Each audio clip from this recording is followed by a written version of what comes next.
Pastor William came alone. yaza nta mudamu He afite came without a wife. kugira ngo ahagarara azabwiriza abadamu adafite umudamu Standing n'ibintu byari before bikomeye. ladies without a wife, it was not easy. Ariko pastor turagushimira. But Pastor, we thank you because Turagushimira cyane. Ntabwo dufite uburyo tubivuga. we thank you because you stood with us. Turashima uburyo watubimbyemo imbuto We y'urukundo. thank you because the way Imbuto yo how kumenya you saw the Imana. seed of knowing God. Imbuto yo baravugaga ngo nzamara amezi 6 kugera ku 8 ndi muri koma, nta mbese sinzi ukuntu babyita ninyaraho ibintu nk'ibyo. Ariko ndashimana ko namaze ibyumweru 3.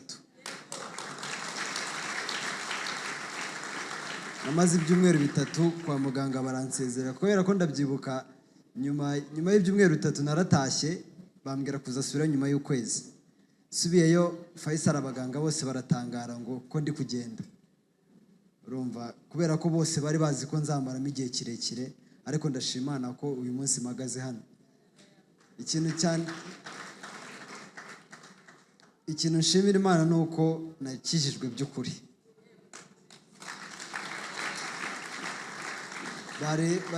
bari gutanga ubuhamya bw'ukuntu twaje hano tutabishaka ariko nta nubwo nari nyishijwe. Amen. Kandi nari narabatijwe, nari n'umwana wa pasiteri. Ntago nari narakijijwe, yego nari narahatuye ko nakiri umwami Yesu n'umukiza, ariko byose biterwa n'umutima ubivuganye. So ndashimana ko nakijijwe. Ni bimwe bavuga kumaramaza. Narakijijwe, ndabishimira Imana. Yego ndacyakora mu gakiza. Ndacyakora mu gakiza, ikintu ntarabasha gukora no kurira abandi bari kuramya. Amen. Nicyo kintu ntarabasha gukora, ariko ndashimana ko n'urugendo ndi gutera intambwe, nabyo nzabigeraho. Amen. Ndashimana ko Imana yamaye umugisha ikama ababyeyi aba 3. Ababyeyi 3 bamwe bijya bibabera ibibazo, abandi bikababereye ingutu, ariko njye ndashimana ko byambereye ibisubizo bikomeye. Kubera ko mfite abantu nigiraho 3. Hari ukuntu abantu bajya bavuga uti ngiye role model wanjye n'uyu, ugasanga aravuga umuntu wakure bataranahura, bataranavuganaho, ataranabona, ariko njyewe role models banjye mbana nabo mu nzu. Umuntu nshaka kuba nkawe n'uyu mugabo ariwe papa wanjye, kubera ko njye nicara nkavuga uti Imana uzame kumera nkawe, kubera ko agira ukwizera gukomeye. N'umushumba rero wahatubereye mu bihe bitoroshye, arahatubera kuva epfiriya, arahatubera bimugoye, arwaye akaza, ari muzima akaza. Ntabwo yashoboraga n'umunsi n'umwe kugira impamvu imubuza kuba ari muzi y'Imana. Yesu ashimwe. Ndagira ngo rero mushimire by'umwihariko, ndasaba umuntu ufite impano ya Pastor William ayinzanire hano.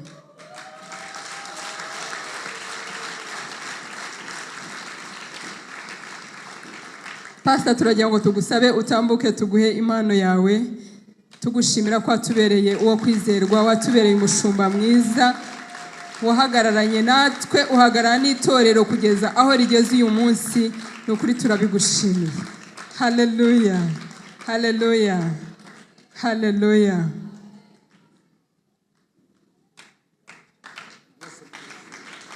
Reka mbikore. Arazamuka. Namwe mwibaze uburyo Satani ari umuswa ku rwego rw'uko avuna urwego rw'icyuma. Buririye ku rwego rw'icyuma, ageze hejuru ngo abona ntabwo areba neza kubera ko yari yazamukanye telefoni ye. Abwira mugenzi we ati genda ujye kunzanira itoroshi yawe, hanyuma murikishe ndebe. Igihe undi arimo amanuka, ntabwo nzi ukuntu byagenze, ariko urwego rw'icyuma rwaravunitse. Sinzi ukuntu byagenze. Ni ukuvuga ngo yari nisinze step ngira ngo amanura urwego, arumanuye amanura n'uwari ukiri hejuru y'inzu.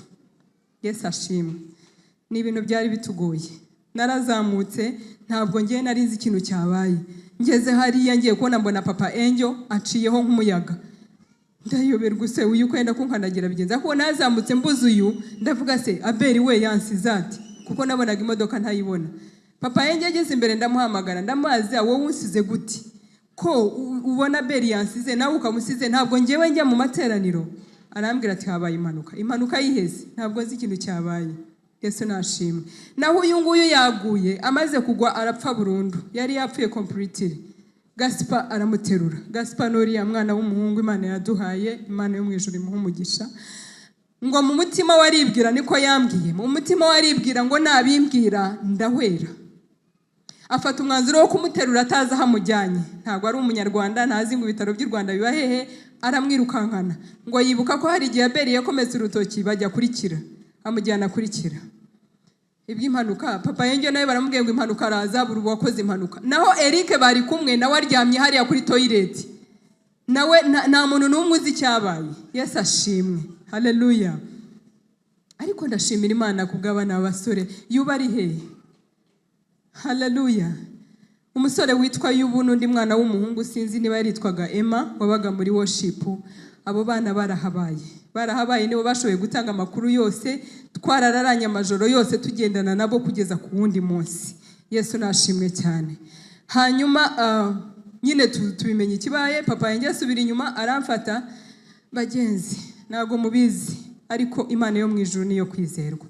Ninjiye muri kira numva umuganga avuga ngo ni mwihute umwuka ushizemo.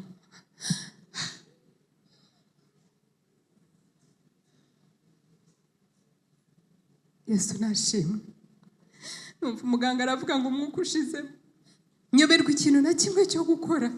Icyo nakoze nateye induru gusa nta kintu nabwiye Imana ni Imana. Mu bintu byari bimbabaje no kwibaza umuruho Abeli yari amaranye iminsi. Habura iminsi mito ngo igiterane kibe ataruhutse habe namba. Namubonaga ahantu aryamye Faisal nkareba umuruho aryamanye. Yesu nashimwe.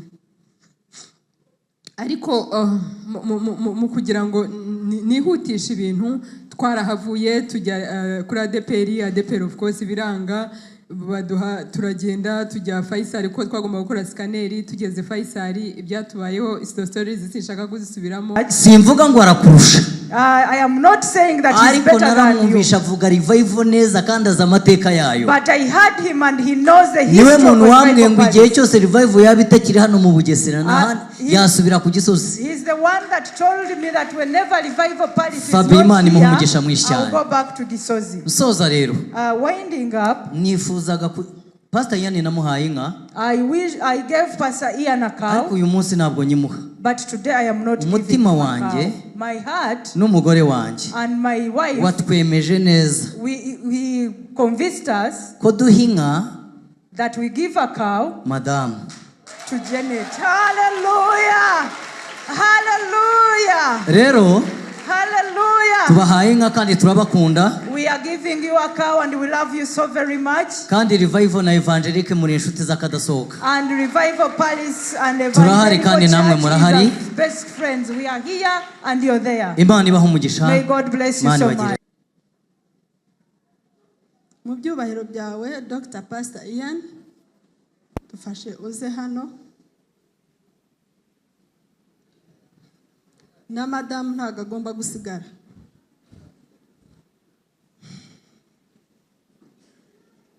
Uricara. Hanyuma reka duhamagare Bishop adufashe aze adutangire iyi mpano kuko twebwe ntago twashobora kuyitanga.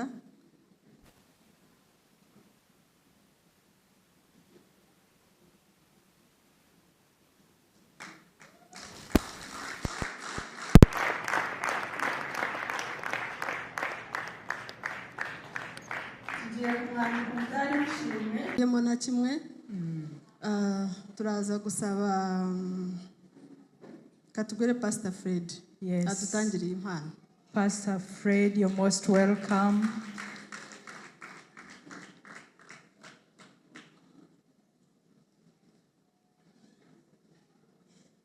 Yes.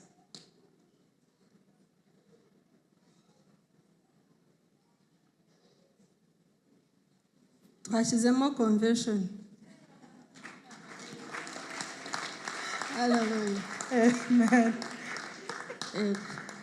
Hari n'ururabyo rwe nawe. Yes. Reka tubafashe iyo mpano bakira iyindi. Hallelujah. N'ubundi ni amagambo ni bya by'ibindi, ineza yawe, urukundo rwawe, amasengesho yawe byose byaraduhumuriye, nawe uhumurirwe neza. Amen. Hallelujah. This is a great setup. You know, it's a trap that the church is trapping me in. Muradusengera jewe n'ubuyobozi dukorana kuko uyu ni umutego tugiyemo kugira ngo tuzashobore gukomeza gukora no kurushaho. So they want us to double our effort in working.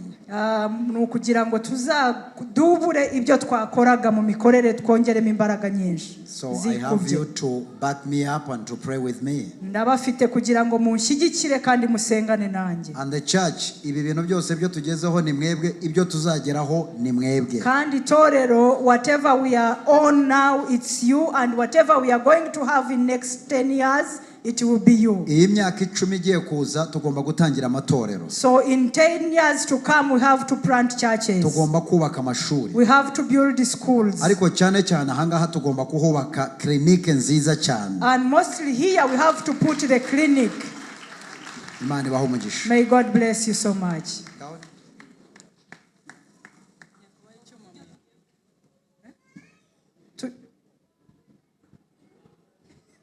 Tugiye gukata umutsima badushyiriraho indirimbo celebrating imyaka 10. Ese ashimwe cyane. Amen. Reka nsabe ku buhanga bw'ibyuma badushyiremo indirimbo celebratinga. Cyacu duhaguruke celebratinga n'abashumba bacu batuyobora muri iki gikorwa cyo gukata cake. Let me request to the church members to stand up and the visitors who came to support us today. Reka nsabe ba pastor Pade Musoke n'abandi bashumba muze hano. All the pastors together. He has been a neighbor, a good neighbor. Ahari mbere umuturanyi mubi umba narimutse ntago mbanyituye muri aka karere ka Bugesera. If he was a bad neighbor, I would have shifted or moved to another place. I wouldn't stay in Bugesera. Pastor Ian nagushimiye Imana igumugisha. Dr. Pastor Ian, thank you so very much. Afite ukuntu ajya akunda brag yo mwise pastor arambwira ngo yego mama pastor. Whenever I call him pastor, he always says, yes, Madam Pastor. He's my pastor, he's my friend, he's my everything. Kubera ko n'umushumba wanje ni inshuti yanje ni byose kuri je. Hallelujah. Hallelujah. Yesu nashimwe. Amen. Yesu nashimwe. Amen. Hallelujah. Amen. Wow. Iki gitondo dufite amashimwe menshi. We have a lot of thanksgiving this morning. Turashimira Imana ko yatubereye yo kwizerwa muri iyi myaka 10. That he has been with us and together for these 10 years. Imyaka 10 ihereye 2014 mu kwezi kwa 8 tariki 17. 10 years from August 17th, 2014 kugeza uyu munsi tariki 17 2024 till today 17th August 2024. Mana yacira cyari yo kwizera. Our God is still faithful. Yesu ashimwe cyane. Amen. Ndashimira Imana ko tukiri amahoro. I thank God that we are still alive. Itorero muri rusange ndetse n'umuryango wanje. The church in general and my family. Hallelujah. Amen. Amashimwe ndi butambutse harimo n'iry'umuryango byimwe hariko niyo mpamvu nsaba umuryango wacu. The thanksgiving that I am going to give it is for my family and for my church. That's why I request wacu abarizwa nawe turamusaba ngo agaruka ahangaha. That's why I request my family from Pastor William and the kids to come here. Not Pastor William. Oh, Pastor Ian, sorry. Hallelujah. Reka nsabe abana bacu umuryango wacu muri rusange. Let me request my family to step up. Yesu nashimwe cyane. Iminsi mikeya ishize ngira ngo ni kuva kwa kabiri Satani yashatse kuturogoya nanone mu mashimwe twari turimo dutegura. In few days, past days from Tuesday, the devil wanted to interrupt our thanksgiving. Yageze kwa kabiri nko mu masaa 5 z'ijoro umwana wacu araremba. On Tuesday our daughter got sick. Nago nzi ko ibi bintu ribuze kubisemura reka uze kuvuga muri Samare kuko turagira ngo ducunguze uburyo umwete. Sibyo?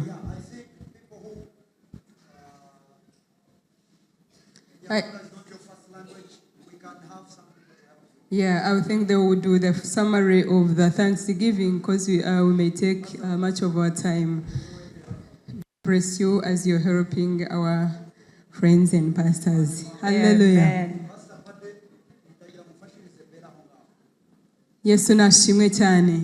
Hanyuma araremba, ararwara, biba ngombwa yuko tujya mu bitaro. Byari bitameze neza, ariko mbwira Imana ntimana. Urabizi ko turimo twitegura umunsi wo gushima, by'umwihariko hari n'impamvu dushima y'ibyo wadukoreye mu mwaka ushize mu kwezi kwa karindwi. Ntabwo nshaka kongera kandi gupfusha amashimwe yanjye. Yesu nashimwe cyane. Mbwira Satani ndamubwira nti ndabizi ko uhora umbarira nabi. Ndabizi ko uhora umbarira nabi. Ahora mbarira nabi. Iyo ndimo ntegura amashimwe hari ukuntu ajya bibara nabi, ariko namenye ko imibare yipfuye. Yesu nashimwe. Hallelujah. Namwe murabizi ko imibare yipfuye. Yego, Uwiteka ahabwa icyubahiro. Turashimira Imana rero yuko Imana yabigenje neza, twarayeyo ijoro rimwe, hanyuma umunsi wa kabiri Uwiteka aramukiza turataha. Yesu nashimwe cyane. Duhagaze hano rero nk'umuryango ego ku Mana. Turi benshi. Abantu bose bari ko ari umuryango wa Tumusime, n'abandi ntarabona ahangaha mu manuke. Mugabo si mubona, Aline ntago ndimo kukubona, Natasha kukunda manuka ahangaha. Yesu nashimwe cyane, umuryango mugari. Nihuse rero turashimira Imana ko yatubereye yo kwizerwa muri iyi myaka 10. Imana yacu yatubereye yo kwizerwa. Imana yatugendesheje urugendo rutari rutoya, nkuko pastor yahoze abivuga. Jewe byari bigoye kumvana i Kigali ngo nzane mu Bugesera. By'umwihariko ko nari mpafite amateka mabi. Jewe ndi umuntu wabaye mu mujyi kera, nkorera muri komisiyari kuva kera. Mu bihumbi 2000 najyaga mbona itsinda ry'abantu batoye umurongo baza gufunguza mu mujyi wa Kigali, bakatubwira ngo bavuye mu Bugesera. Nari mpafiteho amateka mabi. Yesu nashimwe cyane. Hanyuma uyu mugaragu w'Imana, Imana iza kumuha umuhamagaro iyerekwa imwohereza mu Bugesera. Icyo gihe nta nubwo twari twagashakanye, twari turi inshuti. Actually twaranasenganaga, twakoranaga umurimo w'Imana. Akajya ambwira ati jewe Imana yambwiye yuko nzajya ahantu hitwa mu Bugesera, ntago mbizi we niba yarahazi, ati nzajya gukora y'umurimo wayo. Urumva nta n'impamvu nari mfite yo kumubuza, kuko by then ntago nari umufasha we. Hanyuma rero ibintu birakomera. Tumaze gushakana, akajya bisubiramo ati igihe kimwe ntazi nzajya mu Bugesera gukora y'umurimo. Ariko nanjye umutima ukambwira uti wenda bizi kuri Karori w'umujyi, ntago uzawusohokamo. Nyine bivuga ariko ntago uzawusohokamo. Ibintu biza gukomera kugeza 2014. Arambwira ati vayo tujye gusinyira ikibanza mu Bugesera. Twaguze ikibanza aho tugiye gukorera umurimo. Mwabantu mwe ntago muzi ibyo bintu ukuntu byamvunye. Byasabye counseling y'inshuti, byansabye imbaraga z'abavandimwe kugira ngo umutima wanjye wakire. Ahantu twari duturanye na Bishop, njya nkunda kumwita data bukwe. Twari turi mu bavandimwe, nta kintu na kimwe iyo yabaga adahari nta kibazo nabaga afite, kuko niyo nabaga ndwaye agacurane Bishop yabaga hari akansengera, ikintu cyose cyabaga kiri nabaga mfite abantu bandi hafi. Kuva muri iyo Kafati zone rero nkaza kuba mu Bugesera hano mu Kateye ahangaha. Abantu bahageze mbere barabizi habaga Kateye, uretse ko ubungubu kaburimbo zirimo ziza. Yesu nashimwe cyane, byari ibintu bingoye. Amen. Byari ibintu bingoye, ariko nubundi nari narasezeranye ko nzasaba meetinga aho zaba niho nzaba, Imana yawe nizabi yanjye. Ubwo urumva nagombaga gukurikira. Yesu nashimwe. Byageragaho bigoye, byaba byicanze, akambwira nkamubwira ni wowe wimbwira, wowe ubundi uza kumbonabonesha ahangaha, Imana iza kukubwira gihe nari impari. Yesu nashimwe cyane. Ariko turashimira Imana. Hallelujah. Turashimira Imana yatubereye iyo kwizerwa nubwo twari tugowe. Abana barabyanze ndibuka Ivan uriya n'umuntu watugoye bagenzi bagaza ntarahanga ngo mushimire, ariko niba nyumva Imana mu mugisha. Ivan aratubwira ati igihe sinshaka kuba mu Bugesera. Yari afite inshuti ye muhungu wa Bishop witwaga Ngoga, aratubwira ati igihe kuntandukanya na Ngoga birangoye, sinshaka kuhaba, sinshaka kuhigira. Abana bo muri uyu mudugudu baratukana, abantu bo muri uyu mudugudu banywa inzoga, mbese haramugoye. Kandi twaje afite almost imyaka 8, ariko ubwo buzima bwaramugoye. Byasabye imbaraga. Ibaza aho aza akabwira ise ku myaka 8 ambwira ati ndashaka kuvugana nawe. Yumvaga ibintu byo kubivuga muri rusange batarimo babyumva, ariko aravuga ati reka nze nicare nge nawe tuvugane. Yesu nashimwe cyane. Isa aramubwira ati rero wa mwana we turahangaha kubw'umuhamagaro. Umunsi Bishop yadusugagaho amavuta nawe wari uhari ku myaka 8. Niba twebwe dushobora kubana nabo bantu banywa inzoga, nawe ufite ubushobozi bwo kubana nabo. Niba aba bana batukana, niyo mpamvu waje hano kugira ngo bahindure. Hallelujah. Nyine aramukansoringa nk'umuhungu na se ava harakira. Yesu ashimwe cyane. Ariko icyo nshaka gushimira Imana nuko ubuzima butatugoye nkuko twabitekerezaga. Hallelujah. Yesu nashimwe. Imana yatubereye iyo kwizerwa. Twageze muri uyu mudugudu tuhasanga umuryango, tuhasanga inshuti, tuhasanga abavandimwe. Yesu nashimwe cyane. Twarahageze dusanga nyine uko twahatekerezaga ntabwo ariko hari uko genda byumvaga. Nari nzi ko abantu babwirirwa bakaburara. Ntabwo nari nzi ko haba n'insina y'urutoki habe namba. Numvaga ari ubundi buzima ntazi uko bumeze. Yesu ashimwe. Hallelujah. Ariko narahageze nsanga nyine nuko habaho imyumvire y'abantu, ariko ni mu Rwanda nk'ahandi. Yesu nashimwe cyane.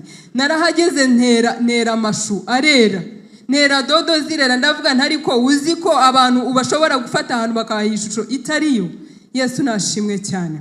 Hallelujah. Nsanga Ubugesera ni bwiza, nsanga Inyamata ni heza, nsanga muri Muyange hari abantu beza. Hallelujah. Yesu nashimwe cyane. Nihuse rero ndashaka gushimira Imana ko yabatubereye iyo kwizerwa. Ndashaka gushimira abantu twatangiranye itorero.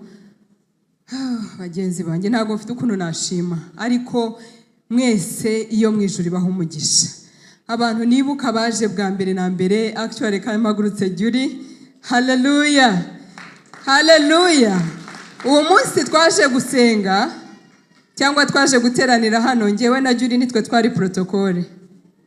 Kandi nibyo bintu bimwe mu byo natekerezaga bikangora. Nari maze iminsi mbona ubuzima bw'ukuntu amatora atangira, nkibona ukuntu ndimo mpimbarisha, nkavayo nkajya guturisha, nkavayo nkajya kwicaza abantu.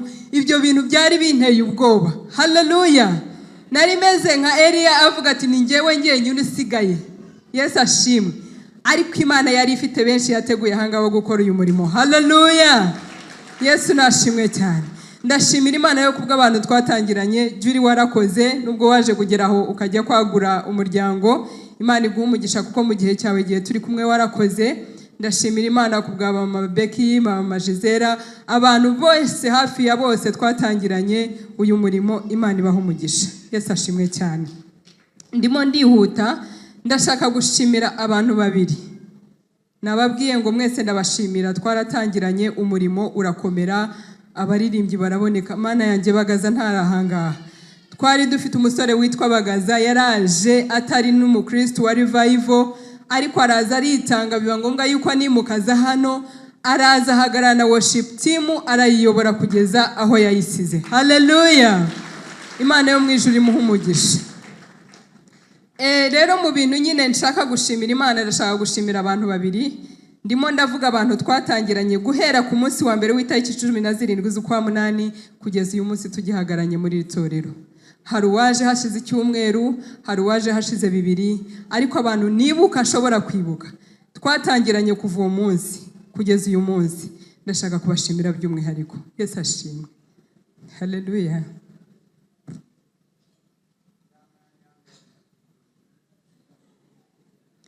Ndagira ngo shimire Pastor William.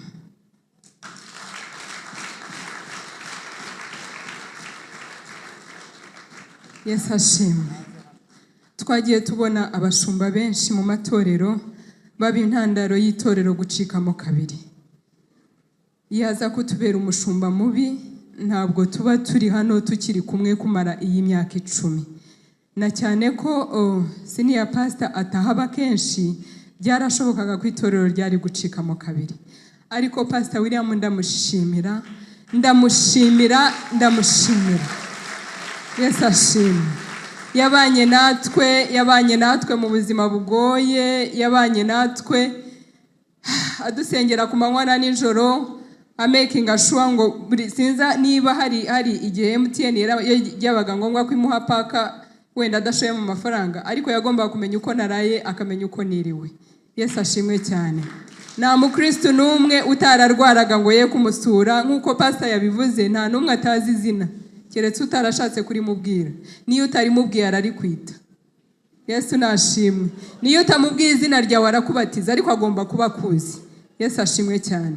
Ni umushumba rero wahatubereye mu bihe bitoroshye, arahatubera kuva epfiriya, arahatubera bimugoye, arwaye akaza, ari muzima akaza.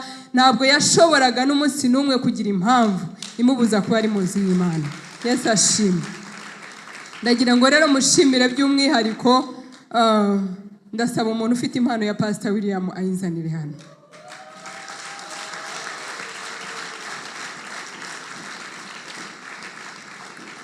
Pastor, turagira ngo tugusabe utambuke tuguhe impano yawe, tugushimira ko watubereye uwo kwizerwa, watubereye umushumba mwiza, wahagararanye natwe, uhagarara n'itorero kugeza aho rigeze uyu munsi. Ni ukuri turabigushimiye. Hallelujah, hallelujah, hallelujah.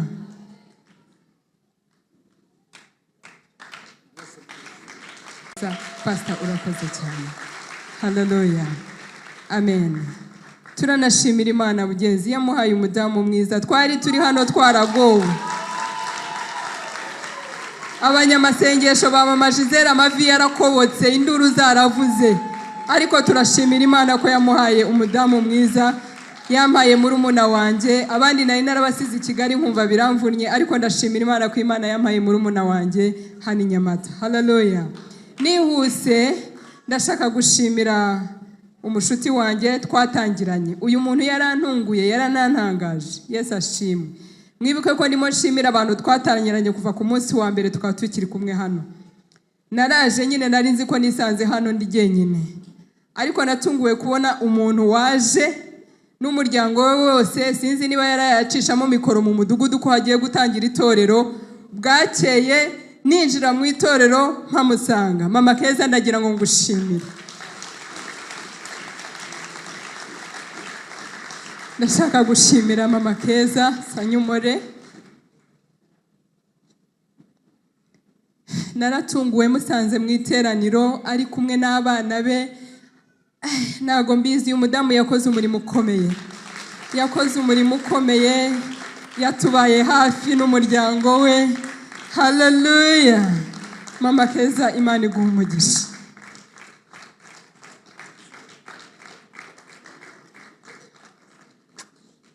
Yesu ashimwe cyane.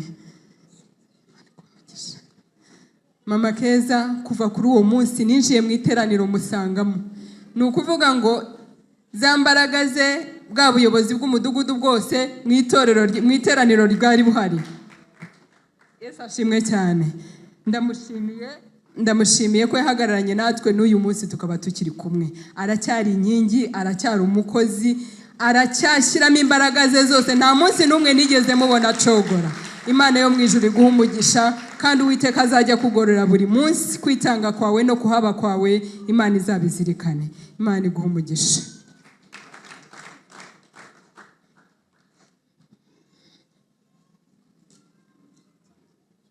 Amen.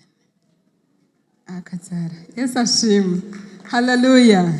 Imana ishimwe cyane. Rero ayo niyo mashimwe natambutsaga kubw'imyaka 10. Ndashaka gushimira Imana nanone kubw'umwana wacu. Twarashimye pe, ni nayo mpamvu ndi bwihute, ntago ndi bubigire byinshi, ariko ndashaka gushimira Imana ko yatubereye yo kwizerwa. Mu kwezi kwa 7 k'umwaka ushize, Satani yaje nanone kugira ngo aduteremo ikibuye, arebe ikigomba kuhaba, ariko yasanze Imana ihari. Yesu nashimwe. Abeli nuriya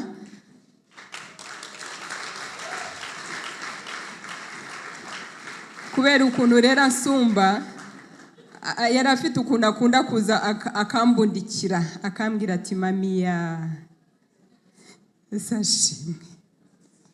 Iryo joro ajya gukora impanuka yansanze hariya ku kazi, araza n'ubundi ashaka kunkora ku gakina ajya akunda kunkora, papa yenge aramwitambika agakomeza amwitambika, ariko finally araza aranyambira. Ndamubwira nti rero turimo turajya mu materaniro, twari turimo tujya mu materaniro gukesha kuri Bethsaida, gusenga kubw'igiterane cyari kigiye gutangira hano ndetse n'ikindi cyari cyatangiye Rukomo. Ndamubwira nti ngaho genda ujye kuzana imodoka, reka manuke shaka icyo kwifubika nzamuke tugende.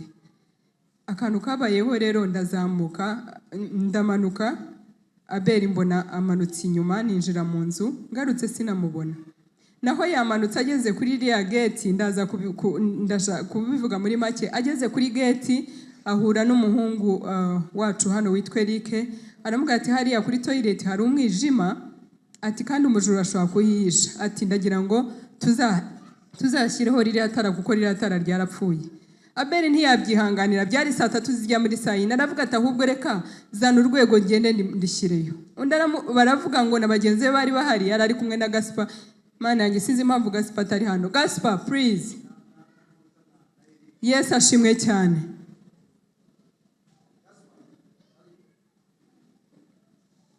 Hallelujah.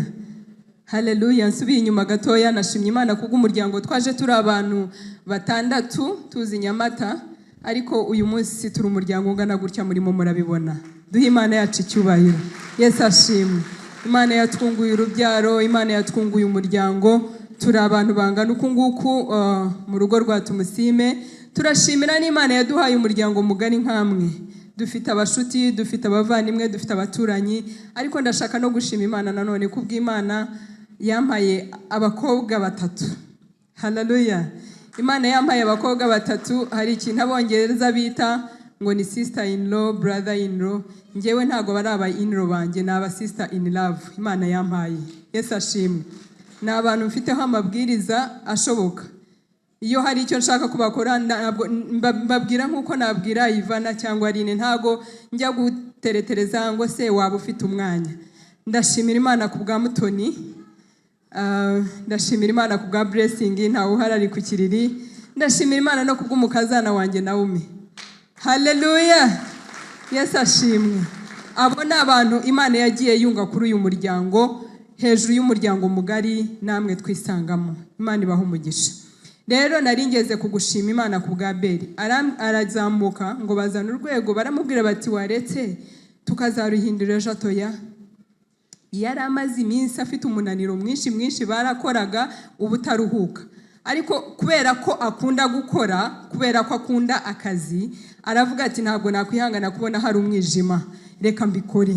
Arazamuka. Namwe mwibaze uburyo Satani ari umuswa ku rwego rw'uko avuna urwego rw'icyuma. Buririye ku rwego rw'icyuma, ageze hejuru ngo abona ntabwo areba neza kubera ko yari yazamukanye telefoni ye. Abwira mugenzi we ati genda ujye kunzanira itoroshi yawe hanyuma murikishe ndebe. Igihe undi arimo amanuka ntago nzi ukuntu byagenze, ariko urwego rw'icyuma rwaravunitse. Sinzi ukuntu byagenze. Ni ukuvuga ngo yari nisinze step ngira ngo amanura urwego, arumanuye amanura n'uwari ukiri hejuru y'inzu. Yes ashimwe. Ni ibintu byari bitugoye. Narazamutse, ntabwo ngiye nari nzi ikintu cyabaye. Ngeze hariya ngiye kubona mbona papa Angel aciyeho nk'umuyaga. Ndayoberwa se uyu kwenda kunkanagira bigenza. Aho nazamutse mbuze uyu, ndavuga se Abeli we yansize ati, kuko nabonaga imodoka ntayibona. Papa Angel ageze imbere ndamuhamagara, ndamazi wowe unsize guti ko ubona Abeli yansize nawe ukamusize, ntabwo ngewe njya mu materaniro. Arambwira ati habaye impanuka yiheze, ntabwo nzi ikintu cyabaye. Yesu nashimwe. Naho uyu nguyu yaguye, amaze kugwa arapfa burundu, yari yapfuye completely. Gaspar aramuterura. Gaspar noriya mwana w'umuhungu Imana yaduhaye, Imana yo mu ijuru imuha umugisha. Ngo mu mutima waribwira, niko yambwiye, mu mutima waribwira ngo nabimbwira ndahwera. Afata umwanzuro wo kumuterura ataza hamujyanye. Ntabwo ari umunyarwanda, ntazi ngo ibitaro by'u Rwanda biba hehe, aramwirukankana. Ngo yibuka ko hari igihe Abeli yakometse urutoki bajya kurikira, amujyana kurikira.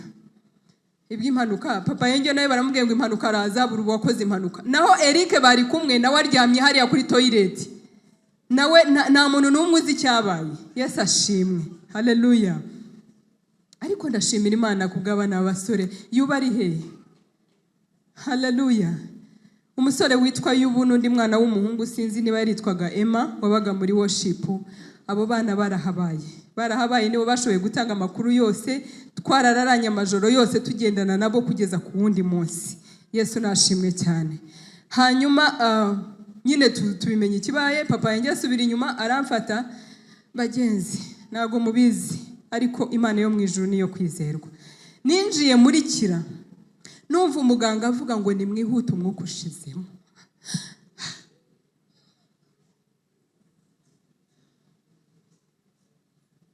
Yesu nashimwe. Numva umuganga aravuga ngo umwuka ushizemo. Nyoberwa ikintu na kimwe cyo gukora. Icyo nakoze nateye induru gusa nta kintu nabwiye Imana n'Imana. Mu bintu byari bimbabaje nukwibaza umuruho Abeli yari amaranye iminsi. Habura iminsi mito ngo igiterane kibe ataruhutse habe namba. Namubonaga ahantu aryamye Faisal nkareba umuruho aryamanye. Yesu nashimwe.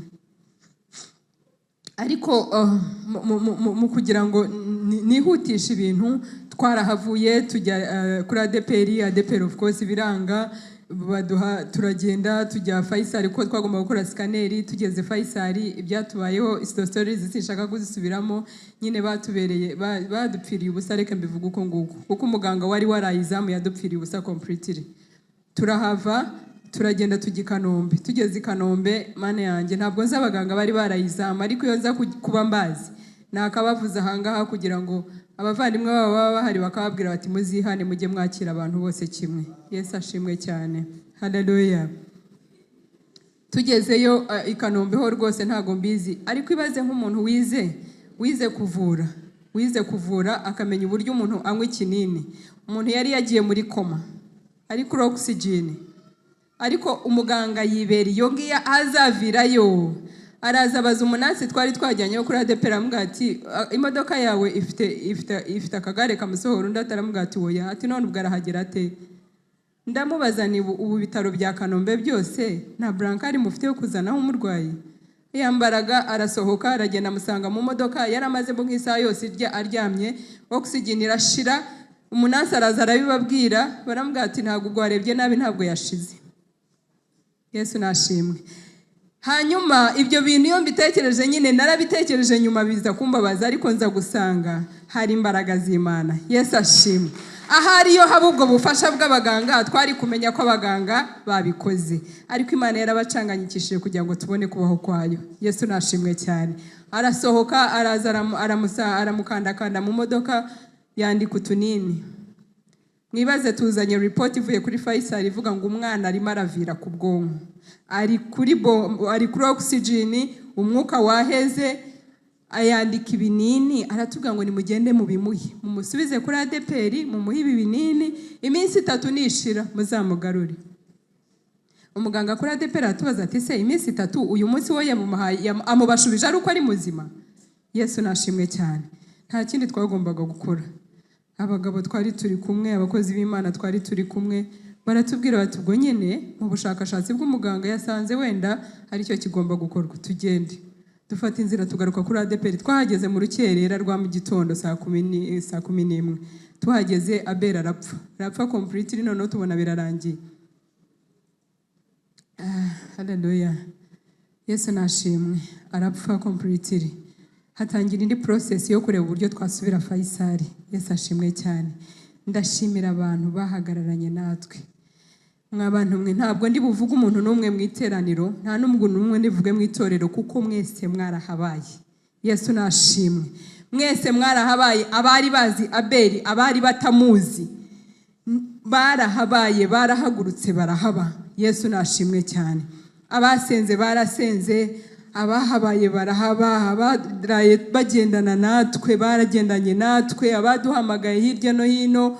Ndagira ngo nshimire buri mu Kristo wese muri ritorero. Uwiteka guumugisha. Yesu nashimwe. Kuko ngiye kuvuga amazina umwe ku yandi ntago nabarangiza, kandi mwese ndabizi ko mwahabaye. Yesu nashimwe cyane. Ariko icyo nshimira Imana, byabaye ngombwa yuko tujya Faisal mu mbaraga z'abantu bashyizemo. Ntago ndi bubyihanganire. Papa Keza yamekinze shuwa yuko abona imodoka ya ambulance iri private insurance yo kuza gufata beri, kuko muri process zasabwaga byari bigoye kugira ngo tubone imodoka ya ambulance yihuta kugira ngo tuyivane ADPR. Ariko byasabye imbaraga nyinshi. Papa Keza uko ajya bigenza sinkuzi, ashaka imodoka iri prive, izana n'abaganga bayo, baramuterura baramujyana. Yesu ashimwe. Twageze Faisal, Imana irigaragaza. Abari baduciye amazi nijoro barahaguruka, dusanga ibitanda babiteguye, ibintu byose birihuta. Yesu nashimwe cyane. Imana yabakozemo umurimo. Yesu nashimwe cyane. Nihuse rero ndagira ngo nshimire abashuti b'umuryango ndetse n'abashuti b'itorero babanye natwe. Yesu nashimwe cyane. Ndimo ndashimira inshuti z'itorero ndetse n'inshuti z'umuryango, abakristo rusange mwarakoze, ntago mfite ikintu na kimwe nababwira. Uwiteka abaho umugisha. Ndashaka gushimira aba bantu nihuse. Hari umushuti dufite witwa Pastor Sam. Pastor Sam ntawe uhari, ni umunya-Uganda, ariko icyo gihe niwe wari manager crusade muri icyo giterane cyari kigiye kubera ahangaha. Sam we byari byaramucanze, ntiyashakaga no kunyegera, ntiyashakaga no kumvugisha. Ariko ikintu kimwe yakoraga, iyo nabaga mvuye kwa muganga, yarebaga Ivan akamubwira ati mami yahageze. Akabwira Ivan ati hute utegura ibyo kurya. Hanyuma Ivan akaza akamfata urutugu akamekinga shwango, yarasigaye anyigisha nk'uwigisha umwana ati mami wakwihanganya ukaturya ukatumara, nkaho ari mabwira.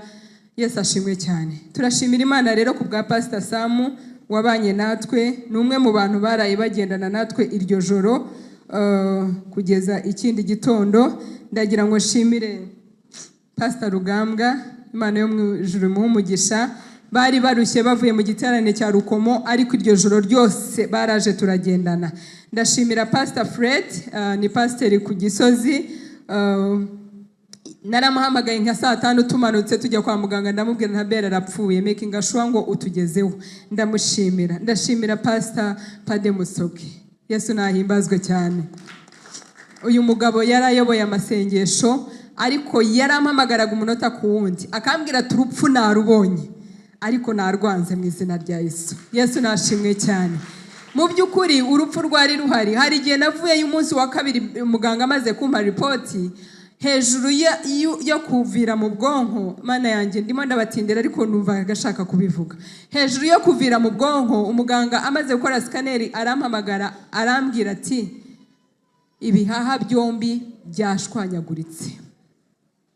Noneho ibyo bintu byarananyishe, ndamubwira nturampemukiye niyo utabimbwira. Kumva ibihaha byombi byashwanyaguritse, nababazwaga n'ukuntu arimo arwana no gukuraho oxygen, kuko iyo yagaruraga ubwenge byose yarabicomokoraga. Biba ngombwa ko abaganga baziri ku kuboko, bakakazirika ku baziri ku kuguru, baziri ku kundi, bakabizirikira ku gitanda nk'abaziri ku muntu ufite uburwayi bwo mu mutwe. Yesu nashimwe. Bamaze kumbwira ngo ibihaha byombi byashwanyaguritse, navuyeyo noneho numva urupfu nanjye narubonye. Ndaza murabizi ukuntu abantu iyo bagize ibyago bajya bitegura, ubwenge bushaka kumbwira ngo ngaho rero tangira witegure.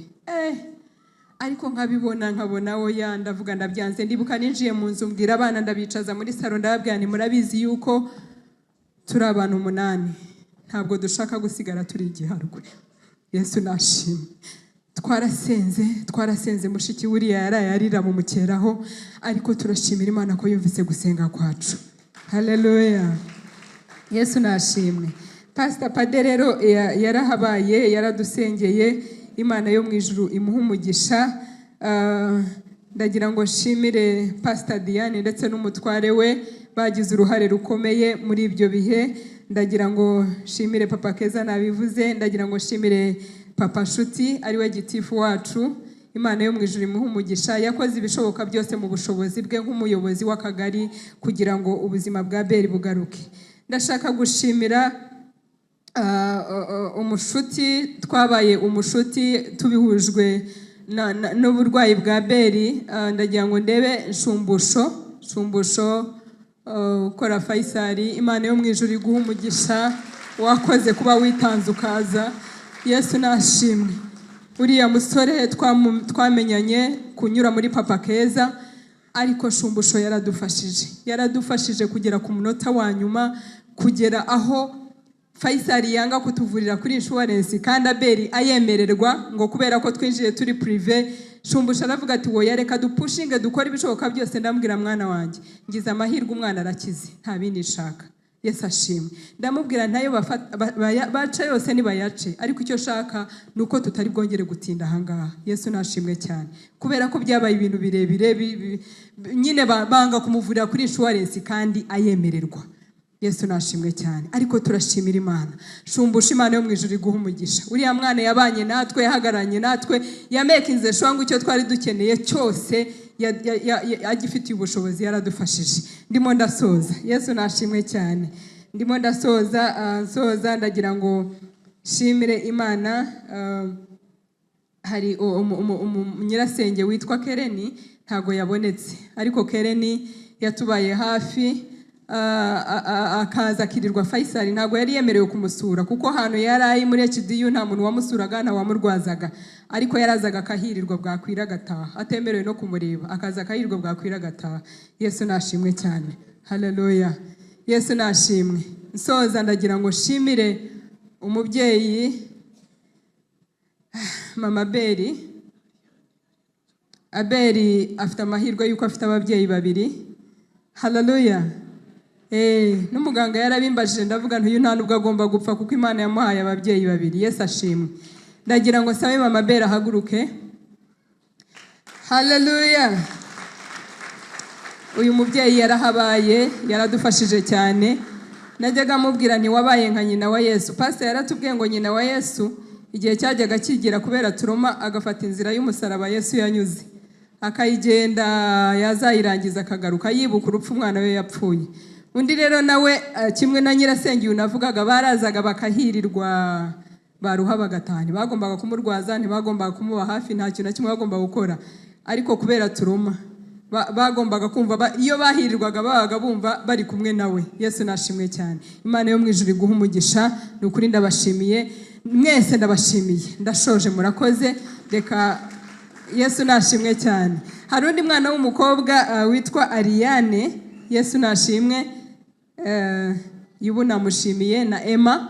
Hari umwana w'umukobwa witwa Ariane, ndamushimira. Niba ari ahangaha muri iri teraniro simbizi, ariko niba adahari ndamushimiye. Yatubaye hafi, twagendanye urwo rugendo rutari rworoshye.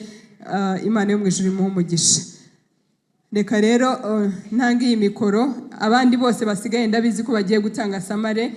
Imana yo mu ijuru ibaha umugisha. Murakoze cyane. Haleluya. Amen. Ndashimana kubw'uyu munsi, ndashimana ko mpagaze hano uyu munsi. Ibyo yavuze byose ni ukuri. Mu by'ukuri memories mfite z'uriya munsi ni story bambwiye. Nta kintu na kimwe nibuka cy'uriya munsi. Ibintu byose nzi ni story bambwiye. Mami abari bahari kwa muganga, uko byagendaga, uko byari bimeze, n'umunsi w'impanuka. Amasaha nibuka ni imbere ya saa sita, uwo munsi wa nimugoroba ntabwo mwibuka.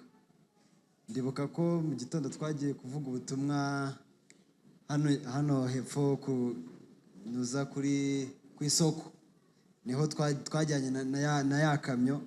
Nicyo kintu mperuka kwibuka, ariko ndashimana ko memories zigenda zigaruka buri uko bukeye n'uko bwije, kandi ndashimana ko nta bumuga nagize. Ndashimana ko nta bumuga nagize. Baravugaga ngo nzamara amezi 6 kugera ku 8 ndi muri koma, mbese sinzi ukuntu babyita, ninyaraho ibintu nk'ibyo. Ariko ndashimana ko namaze ibyumweru 3.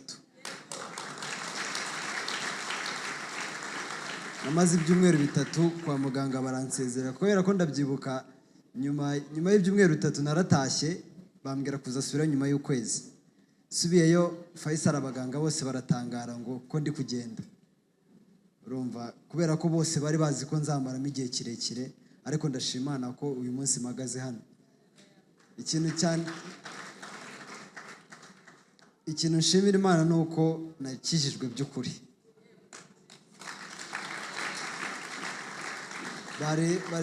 bari gutanga ubuhamya bw'ukuntu twaje hano tutabishaka ariko nta nubwo nari nyishijwe. Amen. Kandi nari narabatijwe, nari n'umwana wa pasiteri. Ntabwo nari narakijijwe, yego nari narahatuye ko nakiriye umwami Yesu n'umukiza, ariko byose biterwa n'umutima ubivuganye. So ndashimana ko nakijijwe. Ni bimwe bavuga kumaramaza. Narakijijwe, ndabishimira Imana. Yego ndacyakora mu gakiza. Ndacyakora mu gakiza, ikintu ntarabasha gukora ni ukurira abandi bari kuramya. Amen. Nicyo kintu ntarabasha gukora, ariko ndashimana ko ni urugendo ndi gutera intambwe, nabyo nzabigeraho. Amen. Ndashimana ko Imana yamaye umugisha ikama ababyeyi batatu. Bamwe bijya bibabera ibibazo, abandi bikababera ingutu, ariko njye ndashimana ko byambereye ibisubizo bikomeye. Kubera ko mfite abantu nigiraho batatu. Hari ukuntu abantu bajya bavuga uti njye role model wanjye n'uyu, ugasanga aravuga umuntu wa kure bataranahura, bataranavuganaho, ataranabona. Ariko njyewe role models banjye mbana nabo mu nzu. Umuntu nshaka kuba nkawe n'uyu mugabo. Ariwe papa wanjye, kubera ko njye nicara nkavuga uti Imana uzame kumera nkawe, kubera ko agira ukwizera gukomeye. So ndashimana ko kubwe ko Imana yamuhamagaye akaza hano, byari bigoranye. Njye ntabwo nkunda guhabanya nawe cyane, akenshi ibyo ambwiye ndabikora. Si uko wenda mutinya, ntabwo mutinya, ndamwubaha, ni n'inshuti yanjye. Ariko kubera ko nzi ko Imana yamutumye, kandi kubera ko nzi ko ari umubyeyi wanjye, kandi nshaka kuba nkawe, ibyo ambwiye ndabyumva ko ari ukuri. Amen. So abantu mwirirwa mwirukanka ku bantu mutazi mutarabona, mugaruke murebe abo mubana nabo, abo mwirirwana nabo, mugendana nabo. Aho ushobora kubona amakosa ye ukavuga uti rikosa sinzarikora, nzaritunganya gutya. Urumva birafasha. Amen. Ikindi kintu nshimira Imana, nshimira ku bwa church, mwaransengeye cyane, kubera ko kuba naragarutse na amasengesho yanyu. Amen. Abantu baransengeye, inshuti zanjye, abapasiteri, abavandimwe na korari baransengeye cyane. So ni ku bwanyu, kubera ko iyo nza gupfa mba naragiye kuzimu. Amen. Mbese nta kintu nakoraga ku buryo cy'Imana yandeba ikavuga utereka mukize, ariko ndashimana ko yanyishije. Amen. Ntabwo ngiye kuvuga ngo nzaba pasiteri, ariko nzakorera Imana kugeza mpfuye, njye n'umuryango wanjye. Amen. Mbivugira hano ku mugaragaro, uzabona ndi gutandukira azabimbwire, ubwo bazamanire ku mugaragaro, ngo icyo ukoreye ku mugaragaro baguhanire ku mugaragaro. Amen.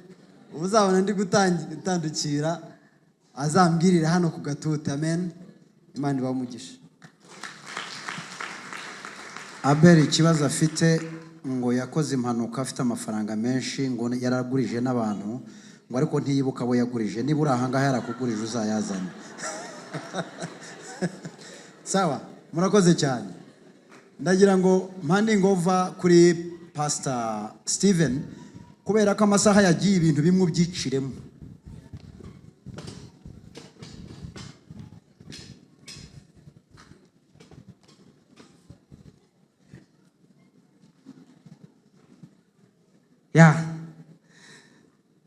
Ntabwo tukigengwa n'amasaha, ariko tugengwa n'umwuka w'Imana, ariko nanone tugomba no kubahiriza igihe, kuko nibyo dusabwa. Si byo se bene data?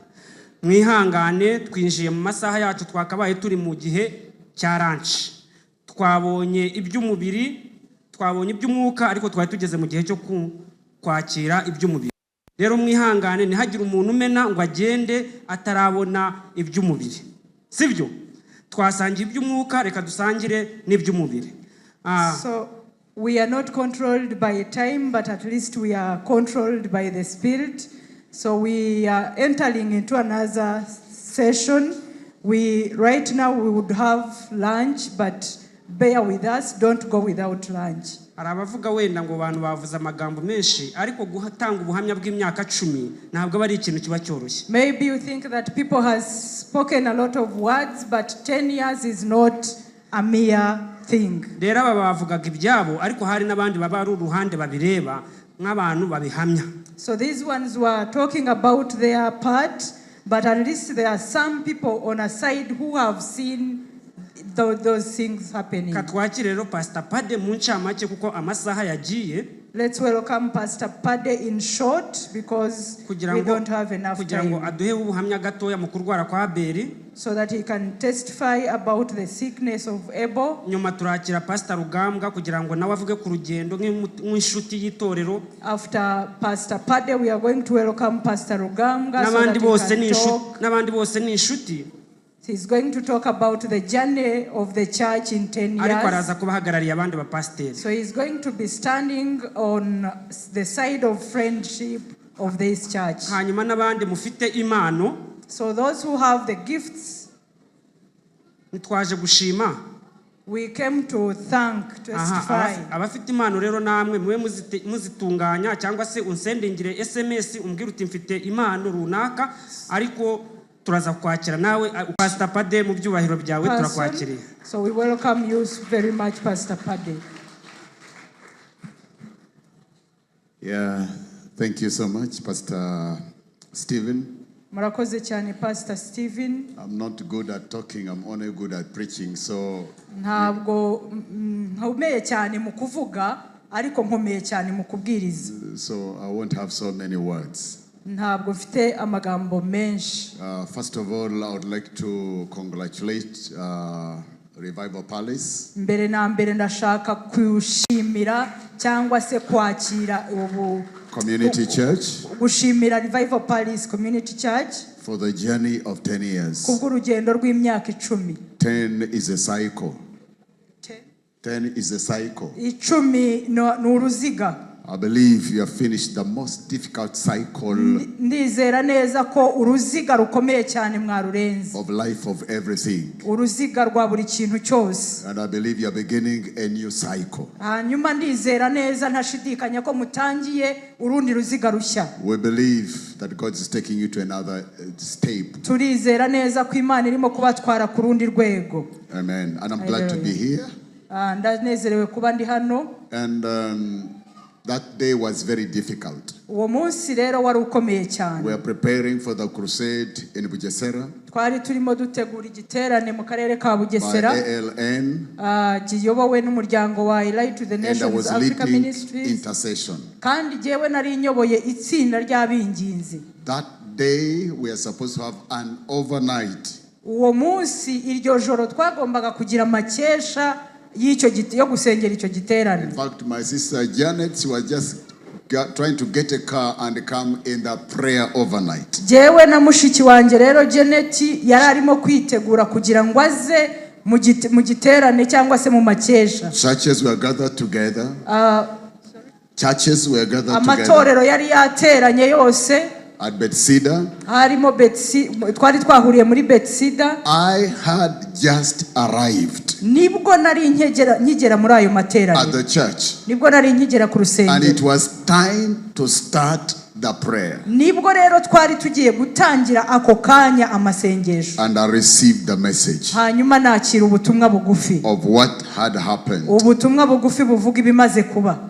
It was not easy. Ntabwo byari byoroshye mu byukuri. But our prayer had to change direction. Ariko amasengesho yacu yagombaga guhindura icyerekezo. To stand because we knew exactly what was happening. Kugira ngo duhagarare kuko mu byukuri twari tuzi neza ikigiye kuba. We knew this was high level spiritual warfare. Twari tuzi ko yari intambara yo mu buryo bw'umwuka. And I don't know whether there is any person who was in that overnight that day who is here. Ntabwo nzi neza niba hari umuntu uri hano twari kumwe muri ayo makesha. But the prayer was intense. Ariko amasengesho yari afite impamvu. Because we know this is the war against light. Twari tusobanukiwe neza ko yari intambara irimo gutera uburyo bw'umwuka.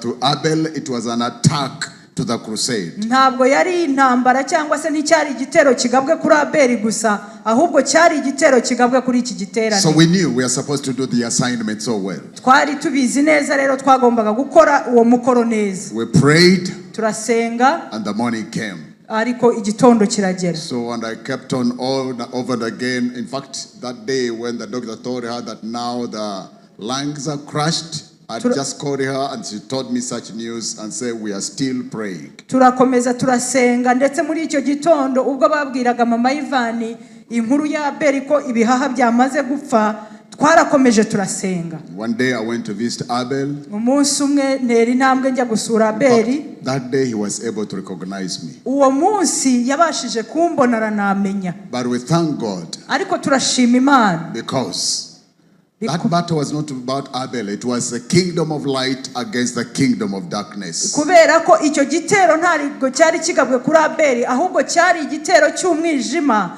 kigabwe ku mucyo.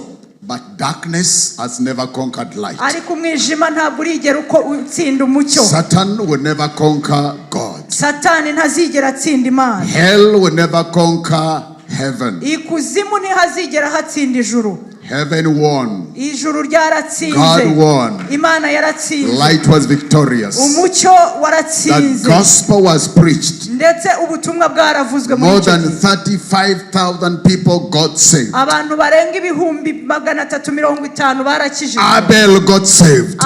Abel yarakijijwe. And we have him alive today. Hanyuma tumufite ari muzima. The Lord bless you so much. Imana ibaha umugisha cyane murakoze. God bless you, Pastor. Imana iguha umugisha Pastor. Yeah. Turakwakiriye Pastor Rugambwa. Welcome you Pastor Rugambwa. Uhagarariye izindi nshuti z'itorero. As a friend that is standing on behalf of other friends of this church. Praise be to Jesus. Read by Bishop Murisa James. May God bless you so much. The third one, I thank very much Dr. Pastor Ian, who allowed the call and came to this place. But God is intelligent, because he saw that he loves the city so much. He didn't call him in town. He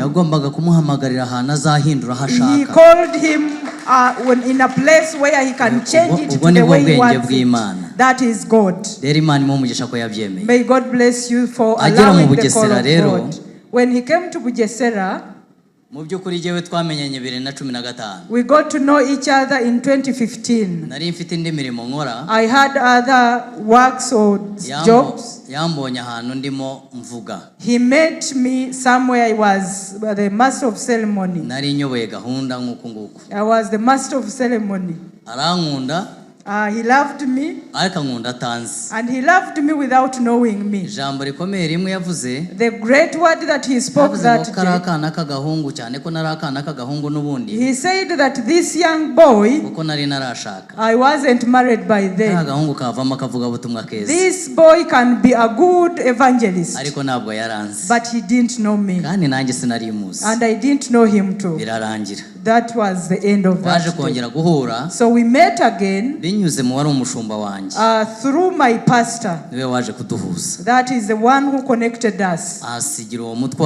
He gave me that burden of living together with Pastor Ian and love Revival Palace Community Church. And he gave him a great mandate so that he can love me, of loving me, but I loved him most. hagati aho ibyo ndabiretse. So let me leave that part. Mu ijambo rimwe ndamukunda. In one word, I love him. Kandi ndacyamukunda. And I always love him. Nzakomeza no kumukunda. I will continue to love him. Kugeza tugiye mu ijuru. Until we go to heaven. Urugendo rero rwa revival hano muri ubu Bugesera. So this journey of revival Palace into Bugesera. Bugesera. Mbere yuko mvuga uko byagiye bigenda. Before I speak the way how it happened in short. Ndashimira abapasiteri dukorana hano mu Bugesera. I thank the pastors that we serve together in Bugesera. Reka nsabe Pastor Diane reka haguruke. Let me request Pastor Diane to stand up. Impamvu nigeze kubona Pastor Jean Paul sinzi niba yatashye niba. I saw Pastor Jean Paul. Haguruka. Hallelujah. Aba bantu ko mubabona ari babiri. Those two people. Ni abantu bakomeye cyane. They are great people. Mu murimo w'Imana hano mu Bugesera. They are great people in the kingdom of God in Bugesera. Koko tuza twebwe. Because when we were coming in. Ubwo navuga Pastor Ian nanjye muri urwo rugendo. I am speaking of Pastor Ian and mugabo w'Imana ahari.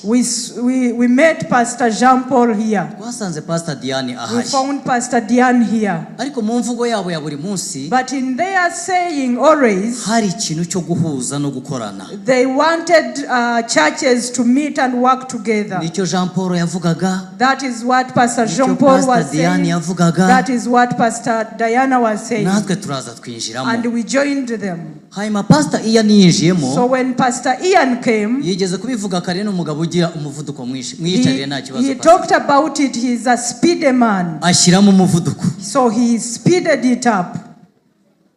Aradukongeza. He just lightened our fire. Tubona ibintu bitangiye kugira umurongo. And we saw that things are coming up. Agira kwizera gukomeye cyane. He has a great faith. Jewe rero kubera ko ari gihe wari mutoya. Because I was young. Nazaga inyuma yabo. I could come behind them. Ariko kandi ndi umunyeshuri mwiza. But I am a good student. Nanjye nkajya mbumviriza. And I would also hear them. Nabona inzira turimo tujyamo. And I could observe the way we are in. Nanjye nkagerageza kuyijyamo. And I will also follow. Uyu munsi rero itorero rya Bugesera. So today the church of Bugesera. Nyuma yaho gatoya. After that period. Haje umukozi w'Imana witwa Apotre Sostene.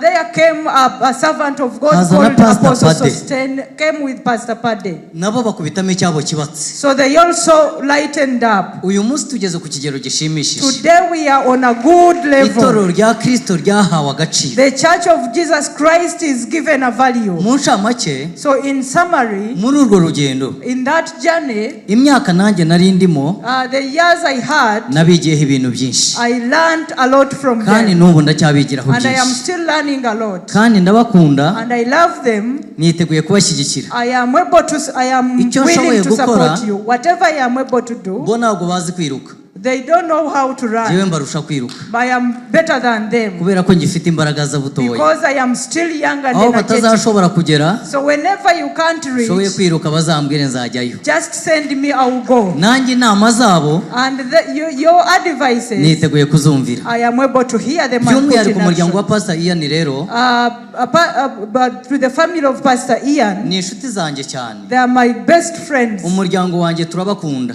Me and my family, we love them so much. Gahunda ikomeye uyu munsi. We had a great plan today. Ariko mu gitondo nabwiye madame ndamubwira ngo urukundo ni ikiguzi. But in the morning I told my wife that love is a sacrifice.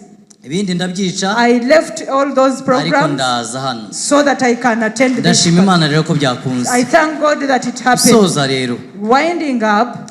Ndashima Imana kubwa Abel ko Imana yamukijije. I thank very much God so that he healed Abel. Ubu rero. And then hari akantu kamwe nshaka kuvuga. There is one thing that I want to say. Hari umuntu kuva ngeze hano muri revival nakunze kubona kandi twasohoka yari umwambasaderi mwiza yavugaga itorero neza. There is a person that I would always see in revival. Buriya imitsi nigaragara. And whenever we go out, he was a good ambassador. Ariko ikina umukino ukomeye cyane ku mubiri. You can't see the veins of a person, but it does great work. Haguruka Fabien. Hallelujah. Mu bantu bazi kuvuga neza itorero rya revival. The people who can speak well the Revival Palace Community Church. Simvuga ngo arakurusha. I am not saying that he's ariko better than you. naramwumvisha avuga revival neza kandi azi amateka yayo. But I heard him and he knows the niwe history of muntu wambwiye ngo revival igihe palace. cyose revival yaba itakiri hano mu Bugesera he- yasubira ku Gisozi. He's the one that told me that whenever revival palace is Fabien, Imana not imuhe umugisha mwinshi here, I'll cyane. go back to Gisozi. Musoza rero Winding up, nifuzaga Pastor Ian namuhaye inka I gave Pastor Ian a ariko cow, uyu munsi ntabwo nyimuha. but today I am not giving Umutima him a wanjye cow. My heart n'umugore wanjye and my wife, watwemeje neza we convinced us ko duha inka that we give a cow madamu. to Janet. Hallelujah! Hallelujah! Rero Hallelujah! tubahaye inka kandi turabakunda We are giving you a cow and we love you so very much. kandi revival na evangelique muri inshuti z'akadasohoka. And Revival Palace and Turahari kandi Evangelical namwe Church murahari. is our best friends. We are here and you're there. Imana ibaha umugisha. May God bless you Imana so ibagirire much. neza. God bless you so much. Haleluya, haleluya. Mukuru ubwatsi, Amen. mukuru ubwatsi, mukuru ubwatsi. Hallelujah. Mukuru ubwatsi, pastor. Haleluya. Amen. Inshuti nyanshuti. Those are best friends, intimate friends. Haleluya. Amen. Haleluya. Inka mu Amen. Kinyarwanda ifite ubusobanuro burenze uko twebwe tubyumva. A cow in Kinyarwanda has a great meaning better than the way we Kuko ni understand ikimenyetso it. cy'igihango Because ugiranye it is n'undi a muntu. sign of an agreement. Rero umuryango wa Pastor Rugambwa Imana ibaha umugisha. The family of Pastor Rugambwa, may God bless you so much. Munyemerere rero twinjire mu kandi kanya keza. Allow me enter into another good session. Akanya k'Imana. The moment of gifts. Ndashaka kwakira Pastor Diane. I want to welcome Pastor Diana. Bari bamuvuze They talked about her, ariko nawe numwe w'umu revivalist. but she's a revivalist. Akaba ari umuntu itorero duhana duturanye. She's a great friend, our neighbor. Azi amateka y'iri torero cyane. She knows more than everyone this Turakwakiriye church. Pastor Diane. We welcome you, Pastor Diana. Manishimwe. Praise be to God. Magaze hano kuri uyu munsi nshima Imana. I am standing here thanking God. Ndashima Imana ko ari nziza. Abirashobora kuza kungora kuvuga ndasaraye. It's not easy for me to speak because my voice is not well. Ariko mfite amashimwe abiri. But I have two thanksgiving. Ndabanza gushima Imana ku bwa Abeli. I thank God for Abel. Abeli ni inshuti yanjye. Abel is my best friend. Abeli hari umunsi twaruhanye. Abel, we have been together for a long time and we ndi gusenga. We were together praying. Shaka gusohoka. And we wanted to go. Pastor Karamuza ambwira ko Abeli akoze accident. Pastor William told me that he had an accident. Sohoka mu cyumba cy'amasengesho. I just went out of the room where I was praying from. Njya kuri ADPR nambaye ishati ihindurije. And I went to the ADPR wearing clothes upside down. Numvishe bidahagije. It wasn't enough. Mbwira umugabo ngo ntukomeze kwicara mu nzu. I told my husband that don't sit in the house and feel comfortable. Suko nari nizeye ko ari umuganga. It's not because that I trusted him with his doctorate. Ariko buri muntu wese yizera intwara ararana nayo. But everyone trusts the weapon that you sleep with. Nta muganga uri budusubize inyuma turi kumwe n'umusirikare. I was sure that no one is going to tell us to go back when we have a soldier. Ntabwo ahari yakabyivugiye. He's not here. We could speak on Ariko his yambwiye behalf. mushima Imana ku bwa Abeli. But he told me to thank God because of Abel. Dushimye Imana ku bwa Abeli. So I thank God very much for Abel. Cyari igikomere gikomeye kubura Abeli. It was a very bad understanding to lose Abel. Njyewe mfite urwibutso nabwiye Pastor Ian. I have a memorable thing that I told Pastor Ian. Umunsi Abeli yahanukaga. When he was falling down. N'umunsi nahigiye Imana ko nzaba imbere yayo ibihe byose. Iyo ugeze nibuka Abeli. When that time comes, I remember Abel. Ndashima Imana ko Imana itemeye ko uba umunsi w'amarira. I thank God that he did not allow me to cry that day. Ikindi nshimira Imana. The second thing I thank God. Nageze kuri uyu musozi ari kateye. I came to this mountain when it was bushy. Nari umugore. I was a woman. Ku buryo n'itorero baryita Diane. And the church was called Diane. Abantu babonaga ko bitazashoboka. People could see that it will not be easy. hari igihe amatorero ajya ahurira ku musozi. There are churches that come to the mountain, ariko Imana yashimye ko haza abasaza banjye. But at least God allowed my brothers to come and join me. Bamfashe amaboko mu byo bari bashoboye. They strengthened my hands in nanjye the way mbafata amaboko mu byo nari nshoboye. And I also strengthened their hands the way I can do. Uyu munsi rero itorero mbere y'umushumba. So the church I lead today, byabitekerejeho. They thought of it. Tureba ubumwe. And we saw how we work together. Ijambo ravuga ngo ni byiza ko abaturanyi batura n'abahuje. The word says that it's good for the neighbors to live together, knowing each other and work together. It is a sign of love. Itorero ufite iki? The church ufite iki? Cyageneye impano. It has a gift kuri uyu munsi w'isabukuru. For this day of the anniversary. Itorero rya Revival Palace. It's a gift for the Revival Palace Community Church. Bambwiye ngo nyivuge. They told me to speak about it. Twabageneye ibitabo by'indirimbo. There are books of songs. Kuko igihe tubabaye. Because whenever we have sorrow, Revival Palace igihagarana natwe. Whenever we are sad, the Revival Palace stands with us. Rero twabifurije guhora bafite indirimbo. So we want you to always have new songs. Kuko iyo baririmbye twababaye. Because whenever they sing and we are sad, imibabaro yacu irashira. Our sadness or our sorrow goes away. Niyo mpamvu twabageneye impano. That's why we prepared this gift for you. Hallelujah. Amen. May God bless you so much.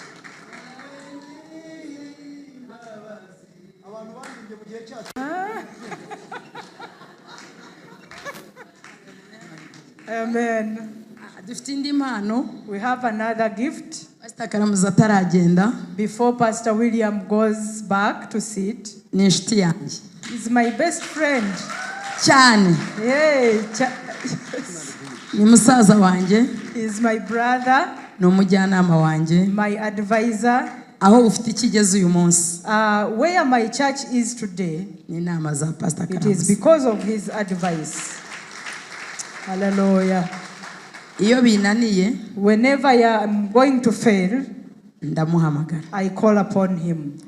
Iyo narize. Whenever I cry, ndamuhamagara. I call him. Namubwira ni pastor. I call him and say, Pastor, nababaye. I am sad. Kandi narize. And I have cried. Akambwira ngo. And he says, umukozi w'Imana hari umusozi ageraho akarira. A servant of God, there is a mountain where you reach and cry. Atongera uzamuke. So continue climbing the mountain. Nahuye na Pastor Karamuzi. I met Pastor William. Nsanga duhuje amaraso. And found out that we have the same blood group. Igihe ntagiraga abavandimwe. When they called me their sister. Pastor Karamuza mbera musaza wanjye. Where I didn't have brothers, Pastor William became my brother. Rero njyewe n'umuryango wa Mutimirwa Vianney. So me and my husband and the whole family, kubw'urukundo tumukunda. Because of the love we love you, twamugeneye impano. We have a gift for you. Reka nsaba umudamu watambuke. Let me request his wife to come. Njya mbabwira ngo iyo nshaka kurya. I always tell them that whenever I want to eat, I call them to cook and I come and eat. Whenever Pastor Ian is not here, Pastor William is here. Pastor Ian, we call him an angel that is not always there. My kids call him an angel that is not always there. He's not always there. But whenever he's there and things that are hard in our family, then he comes in Rwanda and helps us. That's why we called him an angel that is not always there. May God bless you so much.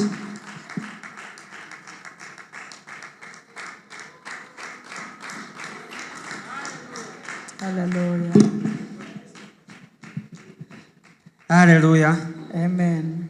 Pastor Diane n'itorero ufite iki murakoze. Thank you so much, Pastor Diana, with your church. rwose urumva ko batwifuriza ibihe byose kuba dufite indirimbo They z'amashimwe want us always to have the thanksgiving songs. mu buryo bw'ubuhanuzi bifite ikindi bisobanuye. In the spiritual realm, it means a lot. Rero Imana ibaha umugisha, turabashimiye cyane. We thank you so very much. Ufite gift y'ababyeyi cyangwa se y'abadamu bo muri Revival Paris Community Church wakwihuta. Hallelujah. Hallelujah. Ufite impano nabasabye mwihangane.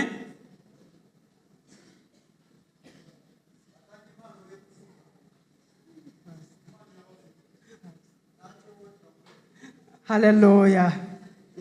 Imana ibaha umugisha cyane kutwakira. Reka nsaba abadamu bose b'itorero rya Revival Paris muhaguruke. May God bless you for accepting us and welcoming us as the ladies of Revival Paris. I kindly request all ladies, dusaba abafite those impano with the gift, please hurry kugira up, ngo hurry up, batambuke. hurry up. Ntabwo turi buvuge byinshi ariko dufite umunezero We mwinshi are mu not mutima going to talk wacu. much, but we have joy in our hearts. Umuyobozi w'abadamu yantumye ngo mvuge ngo itorero ryose turanezerewe ku bwanyu. I have a message from the leader of women. She said that all ladies, we are rejoicing because of Revival Paris Community Yesu ashimwe Church. cyane. May God. Hallelujah. Amen. Turashima Imana kubw'umukozi w'Imana Pastor Ian We thank God for our pastor Ian, wemeye kuva i Kigali nk'uko yababwiye yahakundaga, who accepted to leave comfort zone in Kigali akaza mu bihuru byari hano by'amahwa menshi, and coming in Bushe with sons in Bugesera, akazana umuryango we wose akawuterura akawuzana hano. bringing his entire family to Bugesera. Turashima Imana ko wemeye umuhamagaro w'Uwiteka Pastor, Imana. we thank you for accepting the calling of God. Hari ahantu wadukuye nk'abagore, There is where you find us and where you took us as ladies. ntabwo byari byoroshye ko tuva mu nzu ngo dutambuke dutinyuke dukorere Imana. It was not easy for ladies in Bugesera to get out and we start serving God. Ariko turashima Imana kubw'uyu munsi ko dushobora guhagarara But we tukavuga. thank God because today, as ladies in Revival Paris Church, Turashima we can Imana stand cyane up and n'umutima celebrate and wacu shout. ko dushobora guhagarara tukagira icyo tuganiriza We abantu. thank God because we can stand before a congregation and we spoke to them. Ahari uyu munsi isuka yakabaye yaraduheze ku bitugu. Maybe we could be cultivators in different Ahari areas. twakabaye turi ba bagore bagikubitwa. Maybe can be the ladies who are still being beaten with their Ariko Pastor husbands. waradutabaye. But Pastor, you redeemed us. Turashima Imana ko We thank waraje turakizwa abatari bakijijwe n'abari bakijijwe bayoboka inzu y'Uwiteka You Imana. came, those who were not saved were saved, and those who were in the Abagabo church, bacu they went to church. baradukurikira baradushyigikira. Our husbands followed us and they found us in the church. Nabo turabashimira ariko turashimira wewe wemeye And we kuza muri iri thank our shyamba. lovely husbands, but more especially we thank Pastor who gave Iyo us this ataza salvation. kuza, If you refuse to come, ahari twakabaye twarasubiye mu Gatolika no mu Basilamu n'ahandi nkaho. maybe you could be somewhere Kuko else buri in wese Catholic hari aho or yavuye. Protestant, because we came from other churches. or Pastor other- Imana iguha umugisha n'umuryango wawe. Turagira ngo Pastor, may God bless mutambuke. you. Come forward. Nsaba umuyobozi w'abadamu I atambuke kindly ask the babashyikiriza impano team twabateguriye. leader of Women in Revival Paris Church to give you the gift. Hallelujah. Hallelujah. Reka dusabe abadamu bake bagihagaze Oh, batambuke ngo Tony, bafate ifoto. come closer, Ni come mwihute closer. mwihute mwihute. Ladies, Nimutinda Please, turabihindura. ladies who are Ni nearby, mwihute come mwihute forward, mufate come ifoto. forward, come forward so that we can Hallelujah. get a picture. Wow, wow, Umugisha wow. cyane. You look so smart and fly. Wow, wow, wow, wow. Wow, wow, come and see. Pastor, aba bagore bose baravuga ngo baranezerewe. All ladies, they are rejoicing. Bose mu ijambo rimwe baravuga bati turagukunda kandi In one warakoze. word, they are saying that we love you, Warakoze Pastor. kwemera umuhamagaro w'Imana. Thank you for accepting the God's calling. Warakoze kwemera gusiga umuryango wari ufite i Kigali. Thank you for leaving the family you had in Kigali. Warakoze kwemera gusiga inshuti n'abavandimwe wari Thank you ufite. for accepting to leave friends in Kigali and found new Warakoze friends in kwemera gutanga ibyawe ukabigurisha ukaza Thank kutwubakira you itorero for hano. giving your wealth for the kingdom of God. Imana yo mu ijuru iguha umugisha May God n'umuryango bless you wawe. so much with your entire family. Turabashimiye cyane. We thank you so much. Hanyuma aba badamu beza bakiri hano ndagira ngo mpamagare Pastor William As these beautiful ladies are still here, I would kindly request to call atambuke na Pastor madamu William. we Pastor William with your wife. Pastor William na madamu we Pastor William with batambuke. your wife. Please come forward. Come forward. Ndagira ngo mumuhe umwanya ahagarara aho imbere yanyu. Give him time so that he can stand before you. Yesu ashimwe cyane. Hallelujah. Kuvuga kuri Pastor William byo ntibijya Talking binyorohera. about Pastor William, it's not easy in my life. Pastor William batangira itorero hano When they are starting the church here, ntago byari byoroshye. it was not easy in my Ari life. ubuzima bwe ntago bwari bworoshye. His life were not easy. Ari umurimo ntabwo wari Even umworoheye. the work of God was not easy. Ndabivuga muri ubwo buryo bubiri. Just I can talk in two ways. Pastor William yaje ari wenyine. Pastor William came alone. Yaza nta mudamu He afite. came without a wife. Kugira ngo ahagarara azabwiriza abadamu adafite umudamu Standing n'ibintu byari before bikomeye. ladies without a wife, it was not easy. Ariko Pastor turagushimira. But Pastor, we thank you because Turagushimira cyane. Ntabwo dufite uburyo tubivuga. we thank you because you stood with us. Turashima uburyo watuhimbyemo imbuto We y'urukundo. thank you because the way Imbuto yo how we kumenya saw the Imana. seed of knowing God. Imbuto yo guruya. Hallelujah. Yamumaze Comfort him because he has been missing him. amumara irungu n'umubabaro yaramaranye igihe kinini cyane. Even all grievances and the problems that he has been facing, but now she can comfort him. Mararo turagushimira ko wemeye pastor wawe. We thank you, Mararungu, for loving our pastor. Turagushimira ko wamushubije ku busore yarashaje. We thank you because you have made him young while he Turagushimira ko was old. wamushubije ubuzima We aho thank yari you atangiye because you have kububura. brought a new life in Imana yo him. mu ijuru iguha May umugisha. God bless you so much. Ndabashimiye cyane. Hallelujah. Pastor Imana iguha umugisha. Pastor, may God bless you so much. Hanyuma reka nsabe mama Ivan afate mikoro. So, Mama Ivan, please, can you have microphone? Hallelujah. Hallelujah. Reka nsabe mama Ivan tumuhe mikoro. Tugiye kuvugana jewe nawe. Hallelujah. Yesu nashimwe cyane. Amen. Turagira ngo dushimire Pastor Musoni. We want to appreciate Hey. Pastor Musoni. Yesu nashimwe cyane. Praise God. Kuvuga kuri uyu mugabo Talking about this man, nshobora kutarira kuko hari byinshi biri butume ntarira. I may not cry because I have many things Abandi that does not navuze allow me to ngira cry. amarangamutima. Others spoke and I had some Ntabwo emotions. ari uko namukunda. It's not because I don't love Ahubwo him, nuko yaminyuje. but because he has challenged me. Yesu ashimwe cyane. Hallelujah. Pastor Musoni aza mu itorero rya Revival Paris yari avuye ku Gisozi. When Pastor Samson was coming to Revival Paris, Bugesera, he was from Aza Gisozi. gutura mu He Bugesera. came to live in Bugesera. Aza ari umukozi wa leta uhembwa He neza. was a civil servant and he Aza ari had been umukozi wa leta very ufite well. ubuzima bwiza He na had a asiranse good na ke life and sociale insurance and everything. n'ibindi byinshi. And other things that he could even get. Ariko reka mbabwire ikintu But kimwe let me cyaminyuje tell you kuri uyu that mugabo. something that challenged me about him. Yesu ashimwe cyane. Praise God.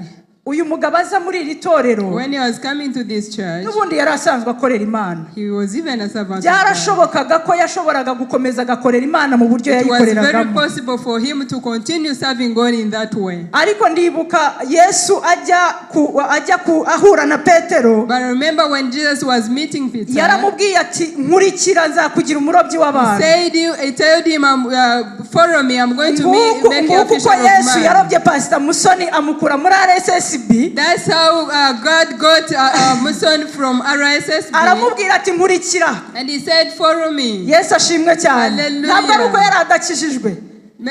Ntabwo ari uko yari It adakijijwe. was not because he was not saved. Ariko yakoraga umurimo wa leta umufata umwanya muremure. But he was serving the government, which could take a lot of his Ntabwo time. mbabwira ngo musezere imirimo ya I'm not leta saying go kuko and leta ni twebwe. I'm not telling you to go and resign over your job. Yesu ashimwe cyane. Hallelujah. Ariko yari afite indi mbuto iri muri mwe. But he has other seed that was in him. Imubyiganiramo. The seed that was in him. Mwese murabizi ko amafaranga tuyakunda. You all know we love money. Iyo umuntu ahembwa umushahara mwiza, When someone is paid well, yumva yifuza guhora wuhembwa ndetse ugahora you feel unazamuka. like increasing every month. Ariko Pastor Musoni yarawuretse. But I thank Pastor Musoni who left his job. May God Yarawuretse bless asiga you. umushahara w'ibihumbi magana arenga. He left the salary that was being paid Asiga well. ayo mafaranga yose araza kugira Left ngo a lot of aturuhure that imiruho money twari so that he dufite. can come and help us in some activities that we had here. Icyo gihe jewe na Pastor William kuko ari twe twabaga ku rusengero inshuro By then, me nyinshi. and Pastor William, because you are the one who were Twari full time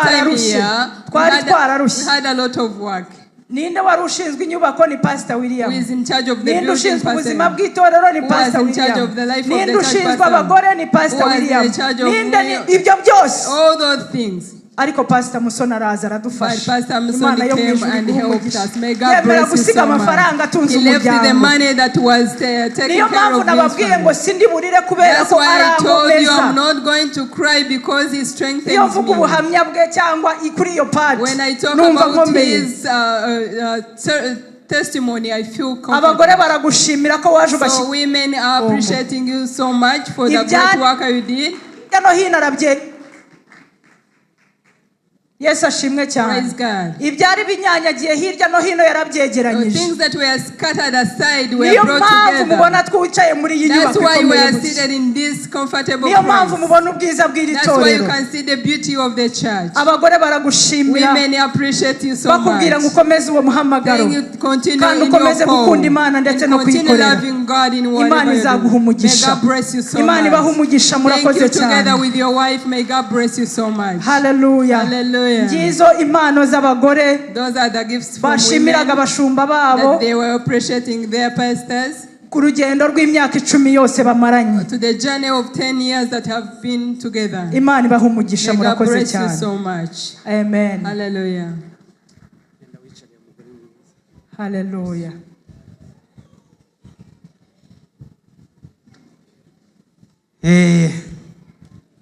ntabwo biba byoroshye ariko birashoboka. It's not easy but it is possible. Hallelujah. Amen. Hallelujah. Hallelujah. buriya nta kintu gishimisha There is nothing that makes a person happy nko kubona ikintu ugambirira ukakigeraho. like having a target or a goal and you reach it. Hallelujah. Amen. ikibazo ngengera amarangamutima I always have emotions. ariko aba badamu baramprovotse. Hallelujah. Hallelujah. Hallelujah. Amen. mu by'ukuri hari abantu bumva ko gukorera Imana ari ukubura icyo ukora. Some people think that serving the Lord is not having a much to do. Hallelujah. Amen. gukorera Imana ari ukubura icyo ukora. Serving the Lord is not ariko having enough to ndabatera do. iteka But I'm encouraging you, ibyo dufite byose ni iby'Uwiteka. whatever we have is for the Lord. Hallelujah. Amen. nkuko babivugaga nakoraga nari branch manager muri RSSB. The way they were saying it, I was the branch manager of RSSB. ntabwo nari umustaff usanzwe. I was not a mere staff. Hallelujah. Amen. ariko kubw'umuhamagaro wari undimo, But because of the calling that I had in me, cyane cyane nshimira bishop wanjye uri aha ngaha. I thank very much Bishop Dr. James Mulisa. Bishop wanzi kuruta uko niyizi. Bishop knows me better than the way I know myself. kuko anzi narakizwa. Because he know me before I get saved. azi n'inshuro yamendahendaga kunsengera akaza akansura nkamubwira inoya. And he knows many times he would come to my house to pray for me and I say no. ariko mureke abantu biruke. But let people run. igihe gikwiriye In the due time, Imana izahura nawe God will meet you kandi izagukorera ibikomeye. and he will do good to you. ntabwo nakabaye ndi umuntu warekaga akazi muri RSSB. I wouldn't leave my job in RSSB. Director wanjye wa finance yarambajije. My director, the finance director, ati mbwira niba hari ikibazo ufite mu kazi. asked me, is there any problem you have in your job? kuko yari umuntu w'inshuti yanjye twari tugendanye. Because he was my good friend, we worked together. yari head wa finance muri RSSB. He was the head of finance mva in mu RSSB. burengerazuba arampamagara ngo ninze i Kigali. He called me to come to Kigali arambaza niba hari umuntu ufitanye nawe ikibazo and muri he RSSB. asked me if I have any problem with other workmen. ndamubwira inoya. And I said no. arambaza ati se hari akazi kandi wabonye muri NGO keza. He asked me, did you get any job, any good job better than this in an NGO? ndamubwira inoya. I said no. ati sugiye he. And he asked me, where are you going? ngiye mu rusengero gukorera Imana. He told him that I am going to serve the Lord. kuko wari umufrancophone ntabwo yajyaga avuga Steven yavugaga Gitefano. Because he's a francophone person, he couldn't say Stephen, he could say ati Gitefano nawe iby'Imana yawe yari abizi ko twajyaga tugira lunch hour fellowship ku kazi. He knew me because we would always have lunch hour at Atariko work. nawe Gitefano iby'Imana yawe nabyo ubigera igihe bikagucanga. And he said that Stephen, your God is. Ariko uyu munsi ndashima Imana ko bitigeze But I bincanga. thank God for today. Hallelujah. Amen. Hallelujah. Amen. Wenda munyihanganire nubwo twatinze. I bear with me even if we have delayed. Nuhiga umuhigo Imana ikawuhigura. And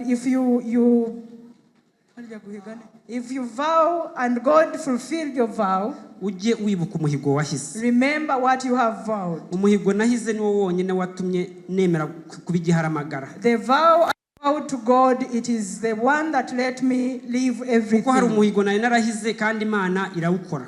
Because there is something that I vow before the Lord and Ndavuga God ini did nta rundi it. rwitwazo nabona. And I said there is nothing else I can say. Rero ndashima Imana kubw'uyu munsi wa So I none. thank God for today. Hallelujah. Amen. Mu muryango wanjye uyu munsi ufite ikindi usobanuye. My family, we have it has a lot of meanings. Wenda madamu na Robert na Pastor Fred utari aha ngaha. Maybe my wife, Pastor Robert, and Pastor Fred, who is not here with us. Na Bishop twari twazanye tuva ku Gisozi. With Bishop, who we came together from Twaje gushyiraho Gisozi. ibuye ry'urufatiro hariya inyuma. We came to put the stone, to lay the stone of foundation there. Twavuye aha ngaha bambwira ko madamu agiye Faisal kubyara. When we were going back home, they told me that my wife is Mvuye aha going to ngaha give birth. sinigeze nsubira mu rugo na Robert na Fred twahise tujya Faisal. So we didn't go back home. We continued to King Faisal. Tuhasanga madamu yahageze. And we found my wife there. Duhita tubyara umwana w'umuhungu And we mwiza. gave birth to a beautiful and handsome boy. Hallelujah. Amen. Mushiki we yahoze amuserereza. His sister was abusing him. Amubwira ati, "Oh my brother, you are too big like the church." And she was saying that my brother uri munini cyane nk'iri torero. None se igihe itorero ryavukiye nawe nicyo gihe wavukiye. So he was asking him that when the church was born, is it when you were born?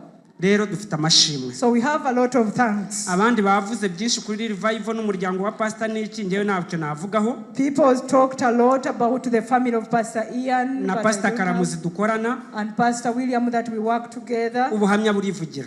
The testimony talks itself. Hanyuma rero ndashaka gufata uyu mwanya. I want to take this moment. Niba hari undi muntu ufite impano. If there is somebody who has a gift. Rwose amasaha yacu yagiye. So we don't have. Mutambukane izo mpano zanyu. Bring your gifts. Amasaha. Muyobozi wanjye rwose kandi izina ryawe narindi fite isashima. Hallelujah. Mama Keza n'itsinda rye rwose ni mukuru reka byivugire. Mama Keza and your team please. Hallelujah. Amen. Ntago turi butinde turagera vuba. We are not going to delay. We will just cut the story short. Cyane ko ndi umwarimu. Because I am a teacher. Bavuze ngo natangiranye n'itorero umunsi wa mbere. They said that I started with the church the one since day one.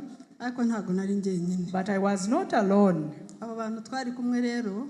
These people that we were together. Guhera umunsi wa mbere wa kabiri ukwezi abiri kugeza. From day 1 to a month. I want to see you here. I want to see you here. Come. Clever, Fabien, Mringa, n'abandi ntavuze amazina muri kuko turi ku rubuga. All of you, I want to see you here. The same group that we were. Na Pascaline, mukecuru. Hanyuma turashaka. Fabien. N'abana twari kumwe. Mama Gisela. Ivani. Keza, Eric, the Cornerstone Choir. Ubwo baradusanga. Hallelujah. Amen. Ego. Cornerstone Choir, Keza, Dudu, Becky, Brian, Isaac, Ivan. Where are you? Goye.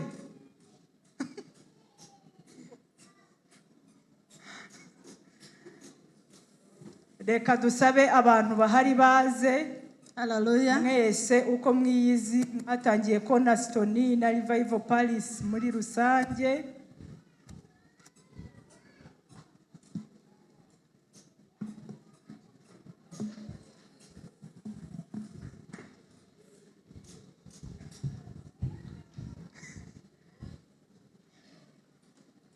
Hallelujah. Hallelujah. Hallelujah. Hallelujah. Amen. Hari indi gift ntarabona hano. Fudahari. Hallelujah. Sohotse ngira ngo. Ubwo ariko uwo naba nibagiwe ambabarire. Ariko aba nibo nibuka. If we have forgot someone, please bear with us.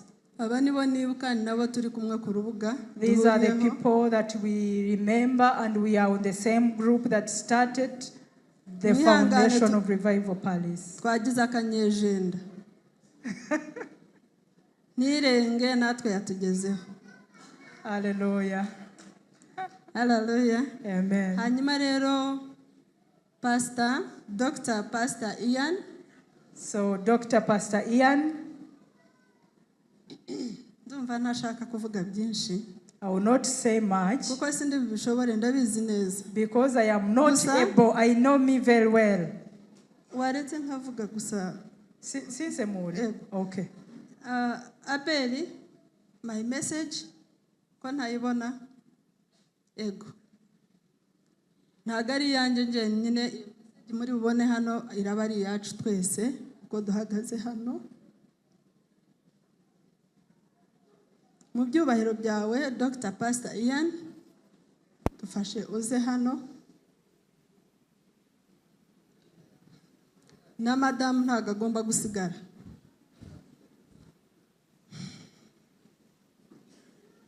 Uricara.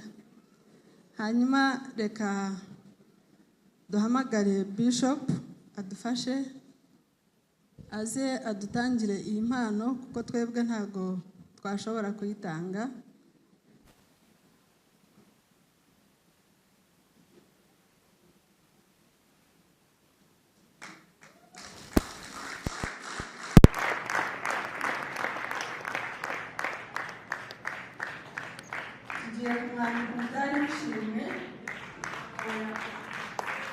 Hallelujah. Hallelujah. Na kimwe turaza gusaba katugure Pastor Fred. Yes. Adutangire iyi mpano. Pastor Fred, you're most welcome.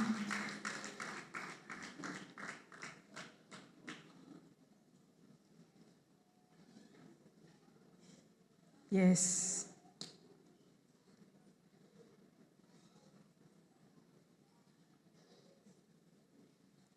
Twashyizemo convention.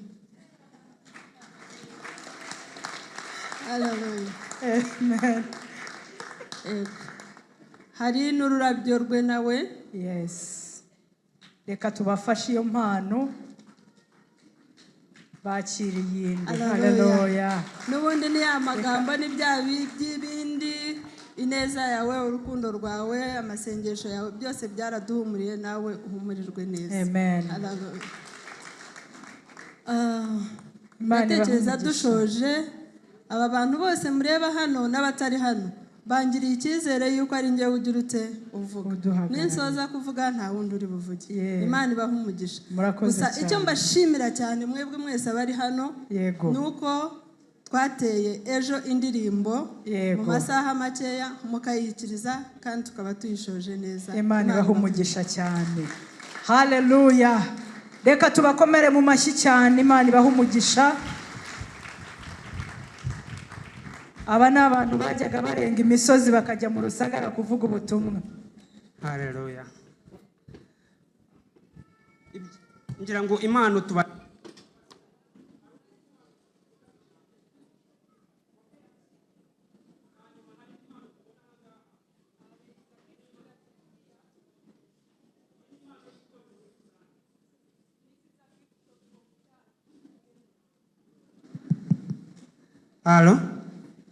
iyi ni impano y'itorero muri rusange. It is a gift of Revival Palace Community Church Bugesera in general. Yakirije inshuti za Revival Palace. Is welcoming you or going to serve you all. Yakirije abavandimwe baturutse imihanda yose.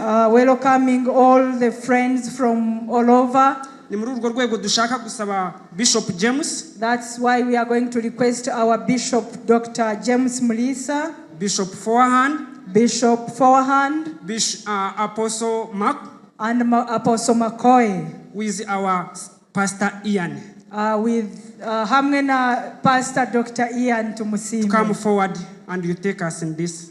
Nimuze rwose mutuyobore muri iki cyiciro. Imana ibaha umugisha cyane. Reka tubakomere mu mashyi. Reka tubakomere mu mashyi cyane. First of all,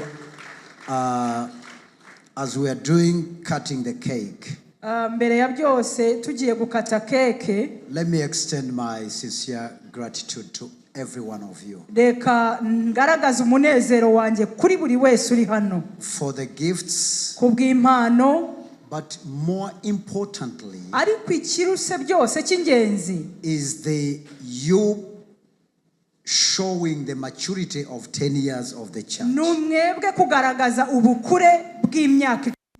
I was whispering to my father here. Narindimo kongorera umubyeyi wanjye hano. This is now the indication of the growth of the church.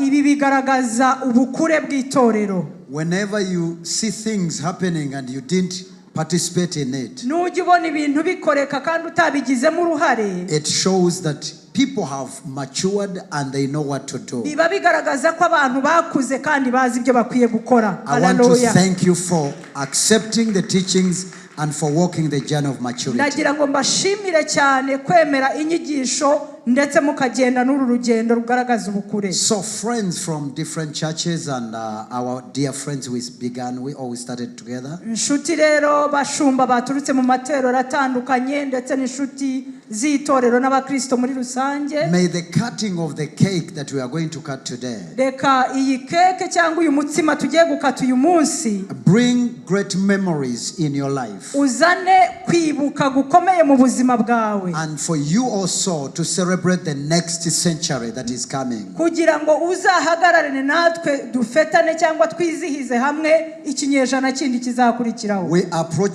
are starting another century now. Tugiye gutangira ikindi kinyejana, turatangira ikindi kinyejana uyu munsi. In the next 10 years to come, mu myaka 10 iri imbere, I want us to be celebrating 20 years of this church together with other churches that we have started. Tuzaba twizihiza imyaka 20 tumaze hano, ariko twizihiza n'andi matorero twafunguye. And let's celebrate it in a stadium. Kandi reka tuzabyizihirize muri stade. Hallelujah. The fruits of 20 years, kubera ko imbuto z'imyaka 20, it cannot be celebrated in just a roof like this at a building like this. kwizihirizwa cyangwa zaryoherwa muri iyi nzu. It will be too small. Hazaba ari hato. The gifts that you have given us, the gifts you have given impano muduhaye as a church, nk'itorero, it has caused us, it is going to fuel our passion and journey and work that we are going to do in its next century. Nesanse igiye kongera umuvuduko wacu mu byo dukora ndetse no mu mitekerereze yacu no muri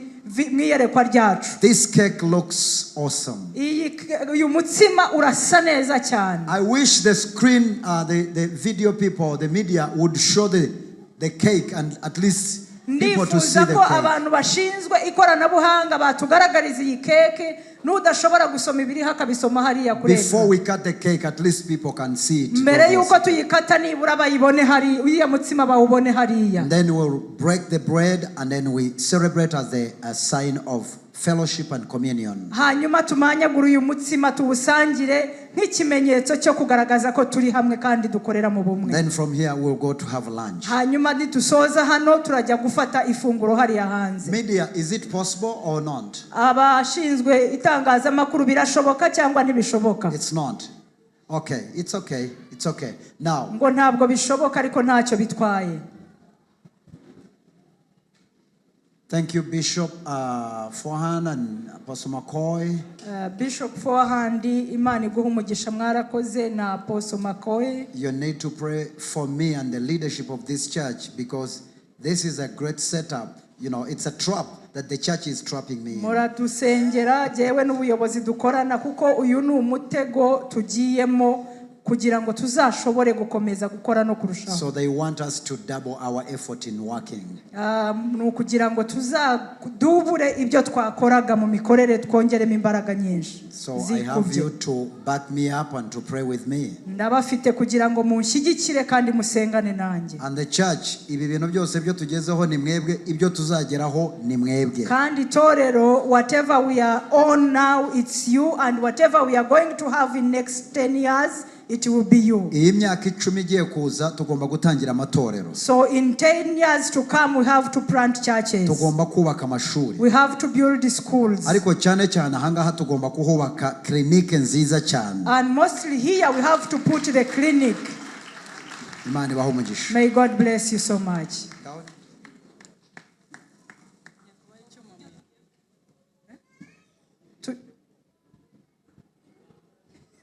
Tugiye gukata umutsima badushyiriraho indirimbo celebrating imyaka 10.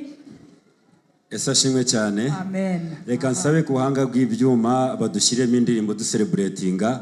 Church duhaguruke celebratingane n'abashumba bacu batuyobora muri iki gikorwa cyo gukata keke. Let me request the church members to stand up and the visitors who came to support us today. Reka nsabe ba pastor Pade Musoke n'abandi bashumba muze hano. All the pastors please step forward, we cut the cake. Kugira ngo twese dufate n'ifoto y'iki gikorwa. So that we can have this photo of cutting the cakes. Famagana Pastor William na Pastor Rugambwa. I am calling upon Pastor William and Pastor Rugambwa. Dufate ifoto y'urwibutso tuzajya twibuka yuko iki gihe itorero ryacu ryagejeje imyaka 10. Let's remember that our church was celebrating 10 years. N'abana bacu barimo kuvuka ubu bazamenye ko uyu munsi ari umunsi twizihiza imyaka 10. And our kids that are born today. Reka nsabe n'umuyobozi wacu w'akagari duhagarariye. Let me request our cell leader to come and celebrate with us. Nsabe duhagarara neza kugira ngo iyo foto ize kugaragara neza twese. Let us come together so that this photo will be Reka abari kuri side mwegera hariya hari Jackie hirya kugira ngo tujyemo twegende twegerana. Those who are on this side, let's go behind Reka twegerane kugira ngo tujye muri ya foto. Let's be in one photo. Murakoze cyane. Reka tse guhanga bw'ibyuma bazamuri iyo ndirimbo. Let me request the media team to play a song.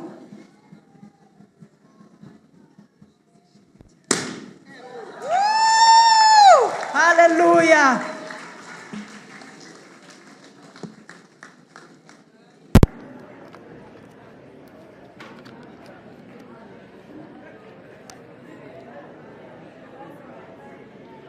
Reka tuguma